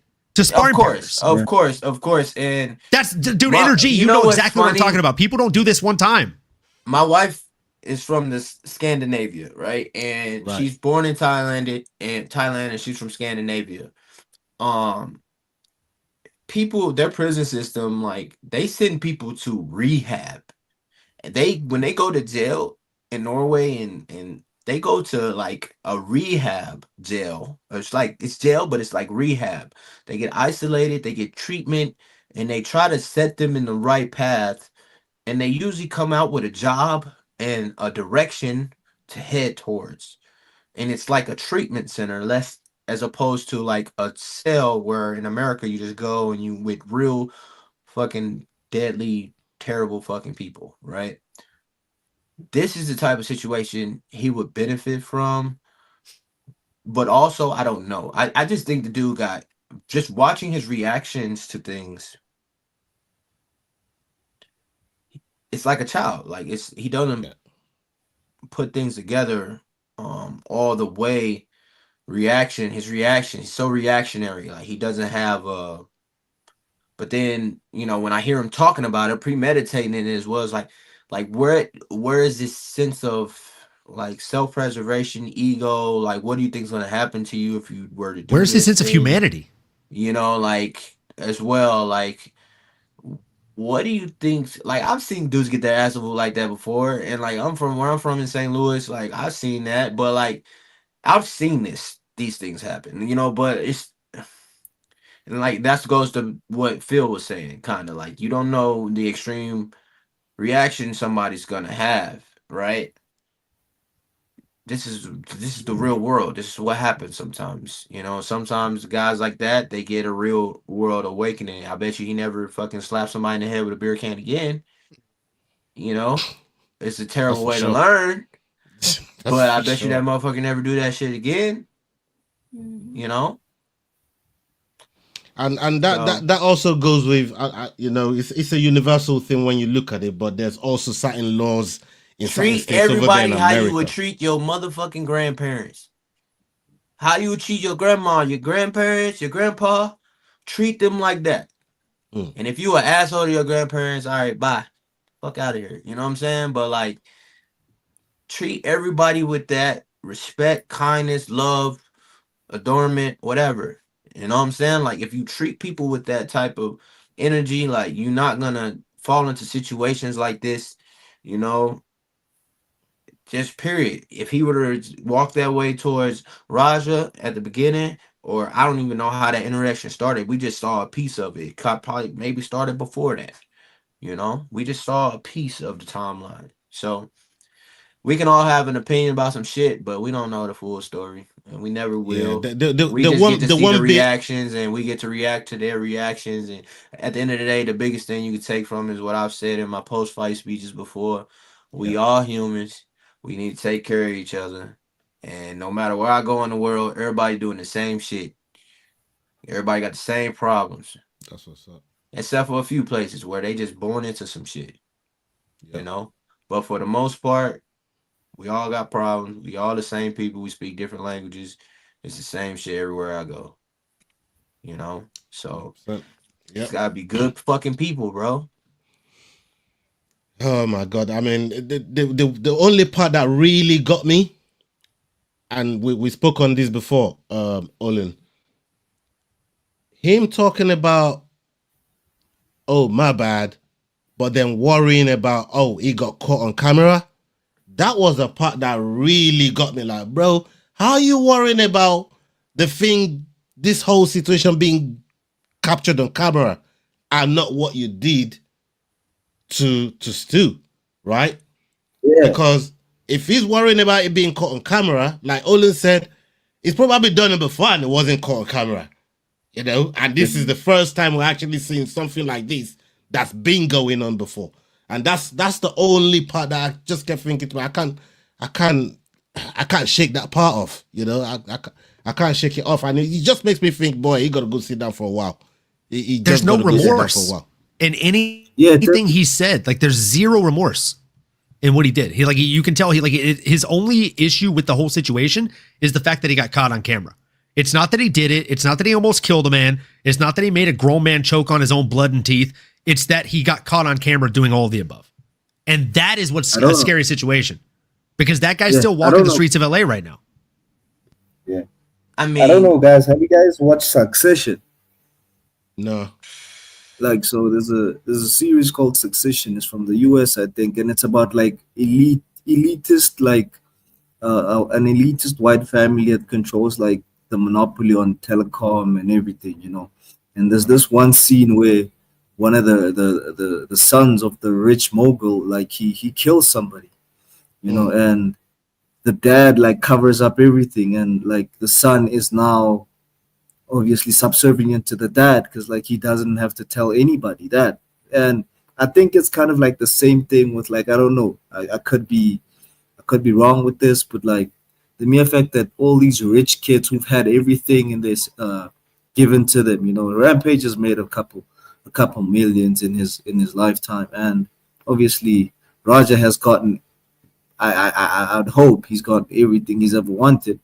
So the mere fact that Rampage has given him all of that, you know, I don't know. I'd like to say it's the mental illness, but like, come on, man. We've seen this, you know, even in South Africa when like really rich kids like rape like girls from poor neighborhoods, because like it's that power, you know, like he's had that power given to him by his dad, and the mere fact that he gets to impose that power onto somebody who's from I would say like a really bad background, man. Like we need to also understand that, you know, because like it's this mentality of nobody can touch me. Daddy's got all the money. You know, that's one situation we should definitely look at in this situation. Yeah, I hear it. I hear it. Okay. Jail time. Still saying jail time. Lock him up.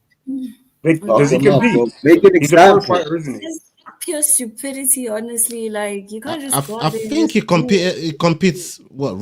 Does it compete regionally? Does it fight under any amateur promotion? He should be fighting Raja? in D block Raja right fought now, for bro. Bellator, didn't he? I thought he was a pro. He fought for he's a pro? Bellator like a few years ago. He was on the right. undercard, I believe. He wore his dad's Okay. gold chain and everything. Oh, right. Yeah. I think I saw a picture like that, but I didn't. He's one of these guys that's not very good at mixed martial arts, so he goes around and he looks for ways to beat other people. Like I genuinely think that Charles Johnson had it right from the start. Like it's a mental issue. Like yeah, the guy needs to like, I'm not being an asshole. The guy just genuinely needs to get help, right? Like therapy or like a mental specialist. And realistically, he should probably do jail time. Yeah, I He think needs they're to go going to to make him do jail psychiatric time. ward. Not even therapy is gonna help him. Psychotic ward. That's where he'll get help. Literally.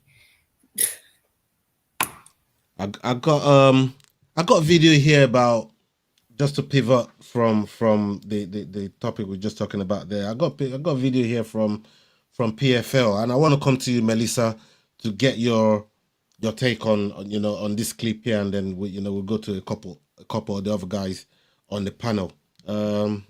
Let's go to the video. Here we go. The money is there for finishers, those that do a spectacular finish.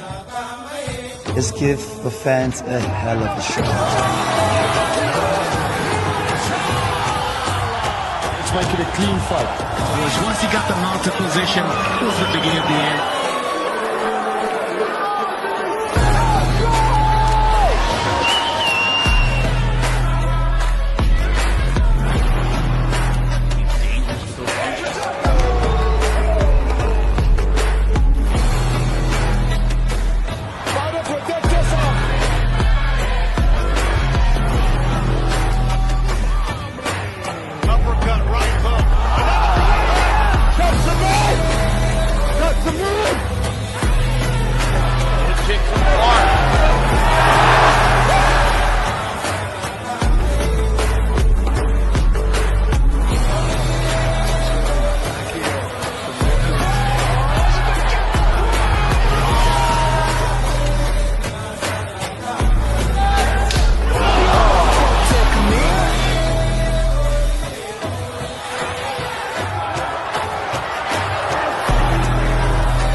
Unbelievable scenes, and shout out to PFL Africa, shout out to PFL bringing that shit over to Africa, because we've been expecting UFC to come over to Africa, man, and put on a show like this, and PFL stepped up and they brought the promotion over there, giving those fighters from that region, from that demographic, a chance and a platform to really go out there and perform. But Melissa, you and Ghost Kraken have been in the thick of it, in the build-up, in setting up the whole show, working with PFL. Both of you been working with PFL. What was that experience like for you, just being in the center of it all and in the background, just moving, watching everything unfold right there in front of your eyes? One word, unbelievable. Like, honestly, it was my first time experiencing PFL when it came to side in Carnival City in Johannesburg. And literally, this is something I will always remember. I will never forget standing literally in the crowd, screaming and yelling and shouting and cheering in heels, mind you. Still did it throughout, and it was phenomenal. It was amazing. Everything was really fun to experience. And I think going forward with this upcoming fight, I'm literally looking forward to the featherweight fights. I'm not gonna lie, especially the guy who got kicked in the head. Like, I can't wait. If they could do something like that again, that masterpiece. Like, I'm sold. I'm sold. You know, hopefully, fingers crossed, by God's grace, if we can get me to Rwanda, then we can get the full experience again. And I think more than anything, and as always, the person that I'll be rooting for throughout, and I trust and believe he's gonna win, Oche. I mean, we were out there, Oche. Star boy. That's Star boy Yes, right there. without a doubt, I'm out there rooting for him, man. Yeah, man. I mean, the follow-up question I wanted to ask you was like, what was it like working with the fighters? You know, in the build-up. You know, what? Just seeing how they're taking it in, being in their Zen mode, and just working with all these different fighters. What was that like? Because Okay. With that one, I came a bit late, so I didn't get the full experience, like the build-up experience. So I got the experience literally on the day of the fight. Right. But on the day of the fight, I mean, we saw some amazing fighters, and when that was happening, like, I couldn't even process. I was like, is this real? What's happening? You know? But more than anything, I just can't wait to experience it in Rwanda, because then I'll be able to experience the full build up and get to see how it is. I saw from one of the videos that Askren posted where he was actually fighting with one of the fighters there, and I'm like, I want to experience that. Okay, not fighting, but I mean, I want to feel, you know, the atmosphere, how it is, the preparations, you know, because most of the times we see these fights happening literally on the day, and we don't know how it is during the build-up. What is it like training?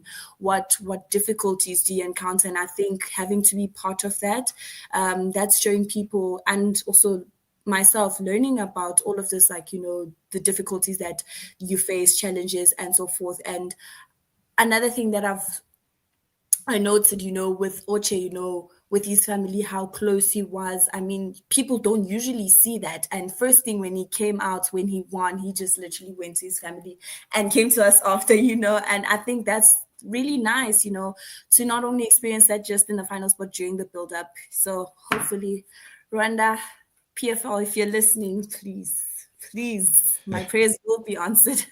yeah, man. Ghost cracking. You had the chance to work with the fighters in the build up. You know, we saw a couple of the interviews that you did, especially with your guy Pikachu. Like what was that like for you, just being in and around those guys and getting this experience with them, because PFL is such a big promotion to come to Africa and give everybody that platform over there, because we got a lot of fantastic fighters over there in Africa, and they just need opportunity. They just need to be seen. They need endorsement.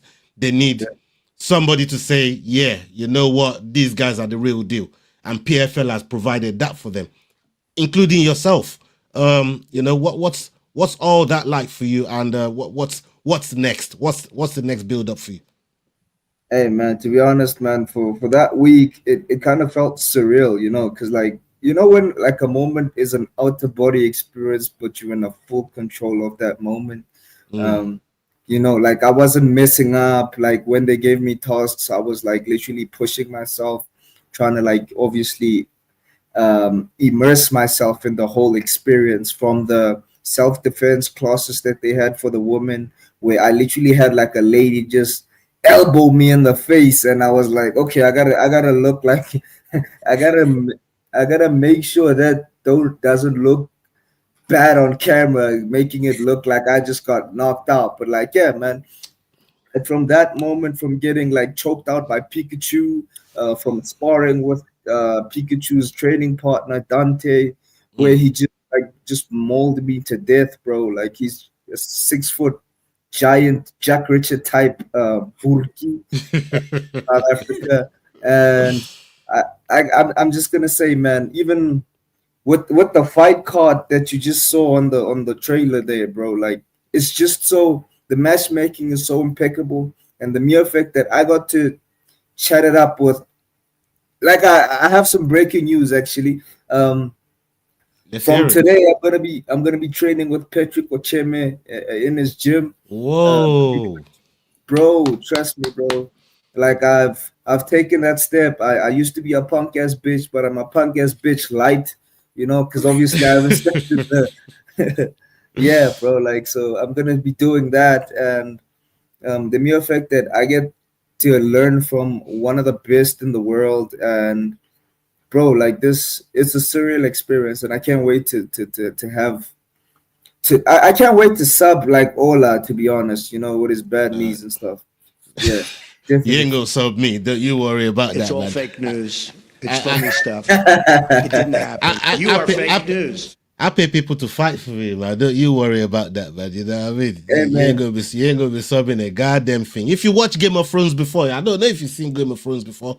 There's a character on there called the Imp, right? He never fought nobody. He get people to fight for him, and a lot of the time I beat Olin on your behalf winning. too. So I beat Olin on your behalf too. I make Olin my bitch. Hey, we'll see about that. Energy. I couldn't tell if you were saying Ola or Olin there. I was getting a little bit offended. Talk about you, Olin. Me? Talk about you. Yeah. Oh, brother, I'll fuck you up. Fucking Bro. dude. You, I swear to God, you don't want it, bro. I'll make it a date, bro. Let's make it a date. Send me 2 Brother, come to San Diego. Let's play. Let's fucking play, kid. Brother. I don't mind. Trust me, bro. When I'm on that PFL money, I'll fly there and I'll kick your ass, your old ass. Brother, I could be 40 and fuck your shit up, kid. Bro, trust me, bro. Like, I'm a sub you. Trust me, bro. Oh my brother, God. hey, are you gonna wear? Just promise me you'll still wear the sheet, huh? Yeah, bro. I'll beat you wearing. It's gonna help when you fucking soil yourself, buddy. I'll beat you wearing Melissa's high heels, bro. Oh, dude, don't write a check with your mouth that your ass can't cash, brother. Don't do that. Hey, let's pivot onto something right here, man. I wanted to ask you, Olin. I mean, look, this, like I said, this is something that we've expected UFC to bring to Africa, and PFL has stepped up, and they've done that. Obviously, the way it's looking like they're gonna go to different regions. Like, what do you think it does for that region, and then for the promotion as a whole? Maybe even bringing these fighters to their bigger events across Europe and stuff like that. What do you think it does for these guys, man? From a marketing standpoint, I think they're doing all the right things. Like hosting these events in Africa, doing them in different regions is the right way to go about it, and then building up the local talent in those regions. Like, excuse my French here, like, you know it's going to put asses in seats. So it's a smart marketing move. It's a money move. And then once you build up this kind of marketing value for each and every fighter that's a winner, then, as you said, Ola, you bring them to other European kind of regions and you start to build the fan base there, right? You have a bunch of guys and gals that have never heard of these fighters end up showing up to watch maybe another fighter they've heard of, and they've got a 10 to 13 fight card. They're watching all these fighters fight. And again, even if you show up for one fighter, respectfully, you're probably going to show up at least a couple fights before so you don't miss it. And you're going to stay till the end to get your money's worth. So you're going to become a fan of somebody you didn't maybe go there to watch. Like, I think a lot of the participants or kind of consumers for UFC China that were in the crowd can attest to this when it comes to Charles Energy Johnson, right? Like, a lot of these folks came there to cheer on a Shanghai resident or a China resident, and a lot of them left as a fucking Charles Energy Johnson fan. And a lot of them have probably never heard of him, respectfully, before that fight card. So they're kind of playing from the same school of Charles Energy Johnson here. I think it's a smart play, and it's a good move for PFL, man. I think they're on the right track. Charles, I mean, you probably train with people that have, fought under the promotion PFL, and we hear good things about them in comparisons to, say, UFC. I don't know whether you could attest to some of those some of those conversations in terms of the treatments, the pay, and you know, the freedom that they have to maybe creative freedom even on some of their workouts or the kits, or even like the fine print you was talking about with the mask. You know, there's a lot of things that PFL probably do allow, and do you have any sort of experience or knowledge as to the difference between PFL as a promotion and UFC as a promotion, because you fight under the UFC banner? I had my main training partner, Mondo Gutierrez, just fought in the 35 tournament. He lost to Wetzel, and before the final, and Jay Cadley, who I fought in that tournament as well at 135, and then a guy I train with, my bro, Ali Talib. He fights with PFL. Another good friend, Brendan Loughnane, and another good friend, Bruno Miranda. They fight in the PFL. So those guys are really good fighters. I trained with them in Thailand. I trained with Ali Talib, and when I was in Sweden, because my wife's from Malmo, Sweden, so I trained at Red Line with him. And all these guys can fight, man, all of them. And so I wouldn't say that the talent level is too big of a gap. I think the difference between PFL and the UFC is just the depth, and then as well as like the elite are you get about 8-9 guys in the UFC, whereas in PFL you maybe got two, maybe 3 in each weight class that are like, could be 1 maybe, you know, in some. So they're still trying to find their footing. They have some great fighters. Obviously, you have Francis Ngannou there, even though he's not fighting. They have that chick, I think her name like Pacheco or something. She's nice. Dakota. Yeah, Dacheva's fantastic.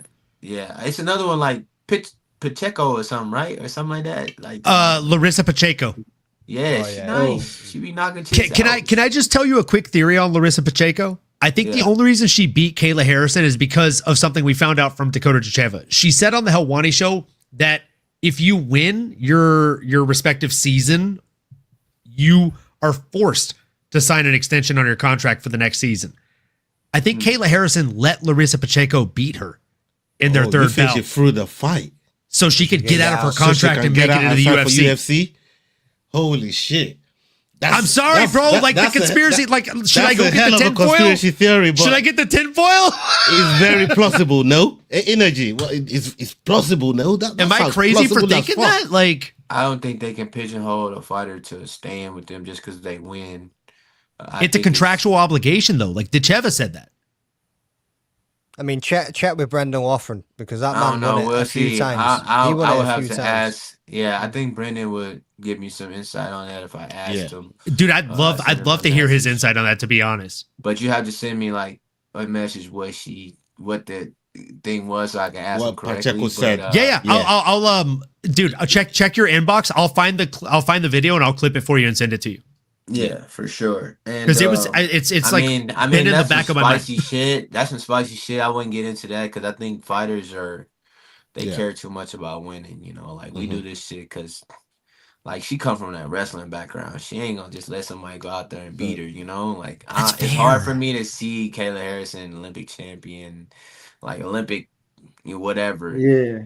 But I go back to what you said earlier, Johnson. Like you literally said earlier about Luke Rockhold. Like, hey, no, he didn't make a mistake. He got a bag. He knew what the fuck he was doing. Yeah, but that's different. But he on the way out. He on the way out. She's on the way up. Really have this like. He's skilled, but he's not a boxer, and Darren Tills can box, and like he going into it knowing like most likely I'm probably gonna lose, but I'm gonna go make this bag, so that's gonna outweigh the whatever gonna happen. Whereas in the other case, like you're a world champion, you're an Olympian, you're like you got still active, plenty of money to make outside of this fight. Like there's no reason for you to lose ever, really. So I think. You know, I think Kayla Harrison probably had her hands full that night. to be honest, because that's a big I mean, girl. I've watched the and fight. It did look like she lost the fight, actually. So, I mean, that's a big girl, and she throws some bombs, you know, and she not a bad mixed martial artist. So, either way, to the talent level and to the UFC and to the one championship, it's like the guys at the highest level can fight anywhere. You know, top 15 UFC, top 5 to 8 in one championship. Mostly all of them are great strikers. Not all of them are well-rounded mixed martial artists, but they can compete depending on the weight class. And then PFL/Bellator they've had some great champions, man, but they haven't really translated well to the UFC. So, we got Kayla Harrison. Huh? We got Kayla Harrison. We don't count women. Why? Because What the why? fuck? Why? Not because Oh my God! I knew there was a reason you were on Sterling's show. Oh my Not because of like a gender man-woman thing, because it's not enough of a certain size of women mixed martial artists yet for us to say one way or the other. But I just think there needs to be more women. It's still growing, so it's hard to really tell.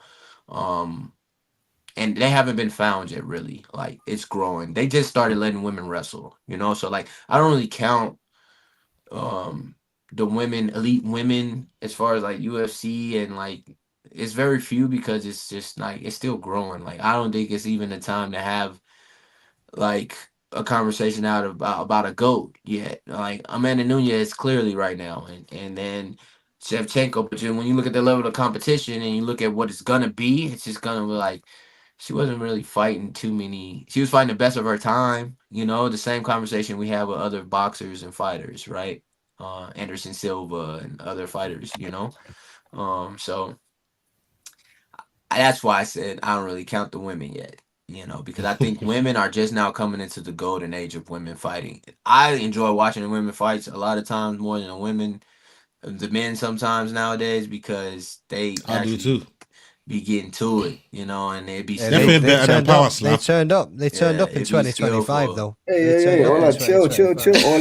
Hola. It's better Once than power they slap, once man. you get You know to what I mean? about Shit.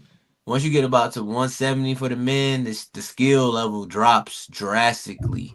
And the women, like, they fighting for everything to be in where they at, you know, and they not deep at all, like, after you get past a certain number on that ranking. But some girls coming up, like that Judice chick, I love watching her fight. She nice. I think her name Carly Judice or something like that. Yeah. Bruh, she is skilled, like striking, boom, boom, boom. I just like watching the fight. I'm like, she cold, you know. So it's fun to see some of these new age women coming in, and then Wei Lee looks amazing every time she goes out there. A new layer. You got Shevchenko, a new layer, right? That's getting better, right? So, yeah. Hands down, one of the craziest fights I've ever seen, like, with my own eyes, sitting cage side, is still that Lewis McGrill and Dean Garnett fight in the PFL tournament when they were in Glasgow. Man, honestly, those dudes went for it for 3 rounds until McGrillen cracked him and KO'd Dean Garnett. And Lewis McGrillen turned up short notice because Garnett's opponent fell out with an injury. And this was the semi-final of the tournament. McGrillen came in, beat Dean Garnett in the 3rd round. I mean, these dudes were dropping each other. And I was working as media. And as media, you were supposed to be unbiased, try not to have any reactions. I'm sitting on the side of the cage and I was screaming at this fight. I was like, holy shit. Like, because these boys were just dropping each other left, right, and center.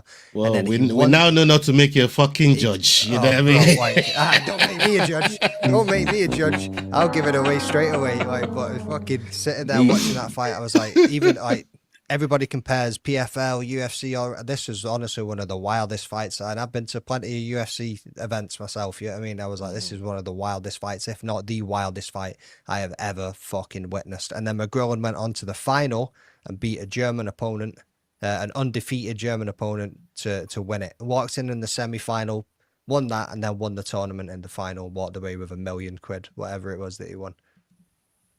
Yeah, bro. It's for me. I mean, look. from the time you can look at fights that got put in UFC Hall of Fame fight, and we got the easy one there with Gastelum, and then we got Wei Lee and Joanna Jędrzejczyk, which is one of the fucking craziest fights, title fight at that you'll ever see. That fight was crazy. And she made Joanna look like Worf from Star Trek, bro. That shit was wild. That shit was crazy. Had me hitting the fucking Morty. Do you think that's really on her face, or you think she's got that shit on her face like Worf from Star Trek? Bro, I've never seen a hematoma like that. That was a good impersonation, by the way. That was good. That was nice. I appreciate you, brother. Don't tell him that, bro. We won't fucking stop. It will stop, man. Fucking hell, Energy, man. What have you done? What have you done, Energy? ADHD kicks in and this brother just goes up. Yeah, don't activate the ADHD, bro. No, seriously, man. And shout out to everybody that's been locked in with us. We've been over 2 hours, 15 minutes. Thank you so much. You guys have been fucking generous with your time, energy. Thank you so much for pulling up, coming to celebrate your win in Shanghai with us and touching on all these current events that's been going on in the MMA universe. McDane, salute to you. All the work you've done in the background leading to this, man. Salute to you, man, every fucking week. Olin, as usual, my brother, big up yourself. We got Melissa making her debut on the show. Big up to you. You did well. And hopefully we'll be seeing you some in our next video on the prediction show. And Ghost Kraken. Are you gonna stay ghosted, or are you gonna come back alive? Are you gonna come back alive, or you really committing to this thing to the end of the show? Need to man, I don't know. You're burning, bro. Like every time I play a video clip, I see you on the background. Yeah, you pull up that just to catch your breath. Yeah, I see you. You came up for air a little bit, bro. You know what I mean? You came up for air. Hey, brother's working on his game, you know. He's going to go to the club, but, I spent 2 hours, 15 minutes under the sheets. I got game. Hey, man, it's crazy, bro. It's crazy. But, I'm gonna be resurrected tomorrow. Melissa's working on some incantations and stuff and shit. So I'm gonna be cool. I'm gonna be cool next week, bro. Oh, so what you said Melissa's gonna bring you back from the dead, yeah? I wonder how she gonna do that. But the best thing about this whole show is that as soon as we wrap up, Energy is literally gonna close the screen and be like, "Man, that guy in the sheets." Who the fuck is that guy? Hey man, energy, man. Like just hit me up, man. I'm trying to fight Olin. So maybe you can teach me a few lessons so I can beat this old man. Why the fuck am I catching smoke here, bro? Yeah, I promise you don't want it. Energy, you're gonna train Ghost Kraken. It wants his training, bro. No, brother. Me and Energy are gonna get rounds in before him and the Ghost guy get rounds in. I promise you. He was talking about AKA Thailand. I've at least trained at AKA. Bro, listen. All right, listen. You take this motherfucking sheet off, okay? We can talk. Hey man, I gotta Charles, don't do me like that, bro. Don't give him that. You got one condition. Energy says he'll train you. You got one condition. Are you doing it or no? He give you the condition now. That was in red writing, brother. Take off the fine sheet. print. Shit, man. Man. Hey, shit. Hey, are you trying to get clapped by a UFC fighter, bro? Hey, man. It was hot as hell in there, bro. Fucking hell. Bro, you had that shit on for 2 hours, bro. What? You on Raja time, bro. Crazy. Shit. Bro, like it was starting to feel I heavy. said that's Raja time, bro. It's crazy. Hey, bro just lost 25 pounds in 2 hours, though. He's ready. Bro, I just cut weight. I was cutting weight. For real. Oh my days! Oh my god! No, this is pure comedy, man. But big up to you though for committing to that shit. I never thought you pull it off. I didn't know you pull it off, man. But boy, I mean, with lights in front of you, like, bro, I don't know how you did it, man. Bro, yeah, fair play to you. I had to, man. You know, Fair play to anything you. for the dust up shakedown, anything you, man. for the Thank fight week show. You know, Thank you, brother. You got to commit to the bit. Yeah, gotta commit, bro. Like last week, I was kidnapped. Today I was a ghost. Next week I'm resurrected, baby. We gonna have. I was gonna say I can't wait to see what happens next week, but it sounds like you've already got something scripted. Yeah. Luke is not ready. When we are cooking, he's not ready. Oh God! All right, people. Yeah, man. Salute to everybody that's been locked in with us. Peace, and up onto the next video. Come check us out for the prediction show on Friday. We're gonna be back at a big card in Paris fighting. We got some of our boys that's gonna be on there. Okibolaji is there. We got Modestas Bukauskas is gonna be pulling up on there, and we got a host of other fighters that's gonna be on there as well, man. And please make sure you go and follow Charles Energy Johnson, Scarlet Gang Pirate Crew, people. Make sure you following my man over there, man. Go check out his page.